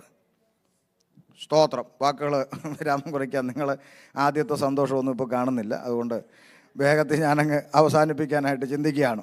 അപ്പോൾ കാമുകിയായവളോ ജീവിച്ചിരിക്കെ തന്നെ ചത്തവൾ. അപ്പം സഭയുടെ ഉത്തരവാദിത്വം പറഞ്ഞത് സഭ ശുശ്രൂഷകന് കീഴ്പ്പെട്ടിരിക്കണം, നടത്തുന്നവർക്ക് കീഴ്പ്പെട്ടിരിക്കണം. ഒരു വാക്കും കൂടെ പറഞ്ഞിരിക്കാം, സഭയോടുള്ള ബന്ധത്തിൽ നമ്മൾ കൊടുക്കുവാൻ മടിക്കരുത്. പൈസ കൊടുക്കുന്ന കാര്യം പറഞ്ഞു തുടങ്ങി പുള്ളി. ഇനിയിപ്പം പൈസയുടെ കാര്യം മാത്രമല്ല പറഞ്ഞത്, സഭയ്ക്ക് കൊടുക്കുന്ന പൈസ മാത്രമല്ല, സഭയ്ക്ക് വേണ്ടി എന്തും ഏതുമായി തീരാനുള്ള കാഴ്ചപ്പാടുള്ളവനായിരിക്കണം രക്ഷിക്കപ്പെട്ടവൻ. അതൊരു ആത്മീയ ശുശ്രൂഷയാകട്ടെ, ഒരു പ്രവർത്തന. പൈസ പിന്നെ ദശാംശം കൊടുക്കുന്ന കാര്യം പറയാനാണ് ഷമീർ പാസ്റ്റർ നിൽക്കുന്നതെങ്കിൽ പിന്നെ പാസ്റ്ററിന് ഇച്ചിരി സന്തോഷം വരാൻ വേണ്ടിയായി പുള്ളി അത് പറയുന്നത് നിങ്ങൾക്ക് ധാരണ ഉണ്ടെങ്കിൽ പാസ്റ്ററിനെ വിഷമിപ്പിക്കുന്ന ഒരു കാര്യം ഞാൻ പറയട്ടെ. ദശാംശം എന്ന് പറഞ്ഞൊരു ഉപദേശം പുതിയ നിയമസഭയ്ക്കില്ല. ഇല്ല. ഉണ്ടെന്നൊരു അരമുറി വാക്യം കൊണ്ട് തെളിയിക്കാൻ ഉള്ളവരുണ്ട്. യോഗം കഴിഞ്ഞ് എൻ്റെ അടുത്ത് വാ, ഞാൻ സംസാരിക്കാം. ഇന്ന് പോകുന്നില്ല, എന്തായാലും 2 ദിവസം ഇവിടെ ഉണ്ട്, പോകുന്നില്ല. ദശാംശം എന്ന് പറയുന്ന ഉപദേശം പുതിയ നിയമസഭയ്ക്ക് ഇല്ല. പാസ്റ്ററെ സന്തോഷിപ്പിക്കാൻ വേണ്ടി അത് പറയാൻ വന്നതല്ലല്ലോ ഞാൻ, അല്ല. ദശാംശം എന്ന് പറയുന്നത് പഴയ നിയമത്തിൽ ലേവ്യ പുരോഹിതന്മാരോട് പറഞ്ഞ ഉപദേശമാണ്. എൻ്റെ പശ്ചാത്തലമൊക്കെ നിങ്ങൾക്കറിയാം. പക്ഷേ ആ ലേവ്യ പുരോഹിതന് ദശാംശത്തിൻ്റെ കാര്യം പഠിപ്പിച്ചപ്പോഴും പറഞ്ഞു, ഇത് വീട്ടിൽ കൊണ്ടുപോയി നീയും ഭാര്യയും മക്കളും കൂടെ തിന്നോണമെന്നല്ല പറഞ്ഞു. ദേശത്തിലെ അനാഥകർക്കും പരദേശികൾക്കും വിധവകൾക്കും വീതിച്ചു കൊടുക്കണമെന്നും കൂടെ പറഞ്ഞിട്ടുണ്ട്. കൊടുക്കുമോ ഇന്ന് ദശാംശം പേടിക്കുന്ന പാസ്റ്റർമാരാരെങ്കിലും? പിന്നെ പുതിയ നിയമസഭയ്ക്ക് ദശാംശമല്ല. പിന്നെന്താ? വചനം പഠിക്കുന്നവൻ പഠിപ്പിക്കുന്നവന് സകല നന്മയിലും പറ. അപ്പം നിങ്ങൾ മനസ്സിൽ പറയാം, വേണ്ട വേണ്ട, അതിലും നല്ലത് എന്ത്? ഷെയർ കൊടുക്കണമെന്ന്. ഷെയർ അതിലും നല്ലത് എന്താ? വേണ്ട പാസ്റ്റർ ദശാംശം പ്രസംഗിച്ചാൽ മതി. ശരിയായത് പഠിപ്പിച്ചാൽ കുടുങ്ങും. ശരിയായത് പഠിപ്പിച്ചാൽ കുടുങ്ങും. വചനം പഠിപ്പിക്കുന്നവന് സകല നന്മയിലും ഓഹരി കൊടുക്കണം, ഷെയർ കൊടുക്കണം. ഇനി എങ്ങനെ കൊടുക്കണം? അതിനും വ്യവസ്ഥയുണ്ട് പുതിയ നിയമത്തിൽ. അതിനും വ്യവസ്ഥയുണ്ട്. എങ്ങനെ കൊടുക്കണം? പ്രാപ്തിയുള്ളതുപോലെയും പ്രാപ്തിക്ക് മീതയും കൊടുക്കാം. നിനക്ക് എന്തോ ദൈവം തന്നിട്ടുണ്ടോ ആ പ്രാപ്തിക്കനുസരിച്ച് ഇതിന് കൊടുക്കാം. 10-1 20-1 കണക്കൊന്നും ഇല്ല. കൊടുക്കാൻ തോന്നിയോ കൊടുത്തേക്കണം. 1. ഇനി കൊടുക്കുന്നതിൻ്റെ രണ്ടാമത്തെ വ്യവസ്ഥ, നിർബന്ധത്താൽ അരുത്.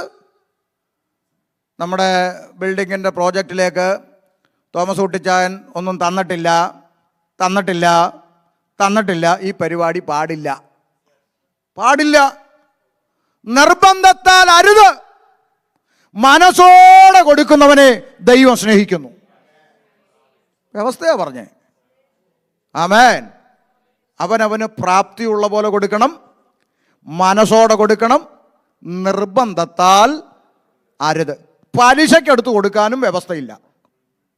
നീ കടം മേടിച്ച് ചർച്ചയിൽ കൊടുത്തു, കടക്കാരൻ വീട്ടിൽ വരുമ്പം ദൈവം എന്നാലും നിന്റെ വേലയ്ക്ക് വേണ്ടി കൊടുത്ത് നിന്നോട് ദൈവം പറഞ്ഞാൽ പലിശക്കെടുത്ത് കൊടുക്കാൻ ഇല്ല.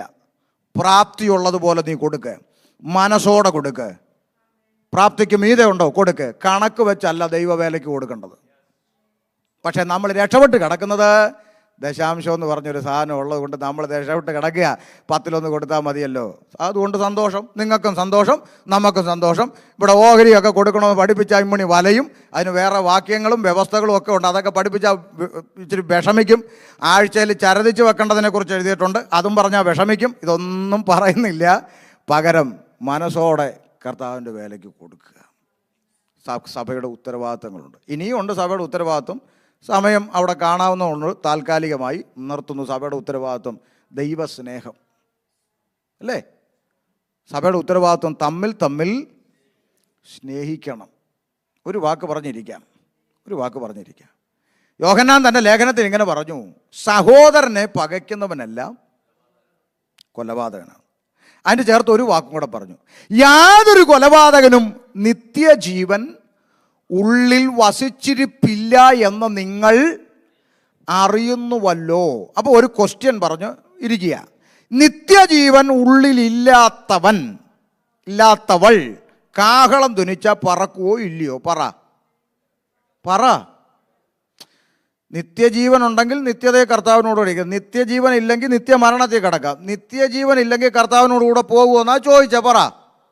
പോകത്തില്ല. നിത്യജീവൻ ഇല്ലാത്ത ആർക്കാന്ന് പറഞ്ഞു? കൊലപാതകിക്ക്. ആർക്കാ? കൊലപാതകിക്ക്. ആരാ കൊലപാതകി? എത്ര കൊലപാതകി നമ്മുടെ ചർച്ചിലുണ്ട്? മേപ്പോട്ട് പോകാനിരിക്കുക. ആരാധന കഴിഞ്ഞ് വീർപ്പിച്ച് കെട്ടിയ മോന്തയുമായും പറഞ്ഞു പോകുന്ന ഒരൊറ്റ കൊലപാതകികളും മേപ്പോട്ട് പോവുകയല്ല. എത്ര ഉച്ചത്തിൽ അന്യഭാഷ പറഞ്ഞാലും, എത്ര ഉച്ചത്തിൽ കൈയടിച്ചാലും, എത്ര ഉച്ചത്തിൽ പാടിയാലും അവൻ കൂട്ട് സഹോദരനെ കൈ കൊടുക്കാനോ സ്നേഹിക്കാനോ കഴിയാതെ മിണ്ടാതിരുന്നും പിണങ്ങിയിരുന്നും ആരാധിക്കുന്ന ഒരുത്തനും മേപ്പോട്ട് പോകത്തില്ല. അപ്പം ദൈവസ്നേഹം, അതാ ഞാൻ നേരത്തെ നിങ്ങൾ ഭൂമിയുടെ ഉപ്പാകുന്നു എന്ന് പറഞ്ഞല്ലോ. ഉപ്പിൻ്റെ മറ്റൊരു പ്രത്യേകതയല്ലേ, സാമ്പാർ വെക്കുമ്പോൾ സാമ്പാറിൻ്റെ അകത്തോട്ട് ഉപ്പിട്ട് കഴിഞ്ഞാൽ എന്താ ചെയ്യുന്നത്? ഉപ്പ് ഇങ്ങനെ സാമ്പാറിൻ്റെ ചട്ടിയുടെ അടിയിലോട്ട് ഇങ്ങനെ വരുമ്പം ഉപ്പ് കാണുന്ന കാഴ്ച എന്തൊക്കെയാ പറ? ഒരു സൈഡിലോട്ട് നോക്കുമ്പോൾ ചുവന്ന് കൊടുത്ത തക്കാളി ഇങ്ങനെ ഇരിക്കുകയാണ്. ഇപ്പുറത്തോട്ട് നോക്കിയപ്പം അടിച്ച് പരത്തിയ കലം പോലെ ഷേപ്പില്ലാതെ ഒരു ഉരുളക്കിഴങ്ങ്. അപ്പുറത്തോട്ട് നോക്കിയപ്പം കോല് പോലെ ഇരിക്കുന്ന ഒരു മുരിങ്ങക്ക. ഇപ്പുറത്തോട്ട് നോക്കിയപ്പോൾ നല്ല തിളങ്ങുന്ന വഴുതനങ്ങ. അപ്പോൾ ഇറങ്ങി വരുന്ന ഉപ്പ് പറയുക, ഓ തക്കാളി, ഉള്ളിയോടൊന്നും ഞാൻ ചേരത്തില്ല. പറയുമോ? പറ.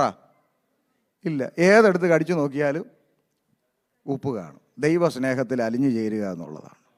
ആട്ടെ, കർത്താവിൻ്റെ സഭയായി നമ്മൾ ആയിരിക്കുന്നെങ്കിൽ, ക്രിസ്തുവിൻ്റെ ശരീരമാണ് ഞാനെന്ന ബോധ്യമുണ്ടെങ്കിൽ, കേവലം ഒരു കെട്ടിടത്തിലല്ല ഞാൻ വന്നിരിക്കുന്നത് എന്ന തിരിച്ചറിവ് നമുക്കുണ്ടെങ്കിൽ, സഭയുടെ ഉത്തരവാദിത്വങ്ങൾ തിരിച്ചറിഞ്ഞേറ്റെടുത്തുകൊണ്ട് കർത്താവിൻ്റെ വരവിനായി ഒരുങ്ങിപ്പാർപ്പാൻ ദൈവം നിങ്ങളെ അനുഗ്രഹിക്കട്ടെ എന്ന് ഓർപ്പിച്ച് ഈ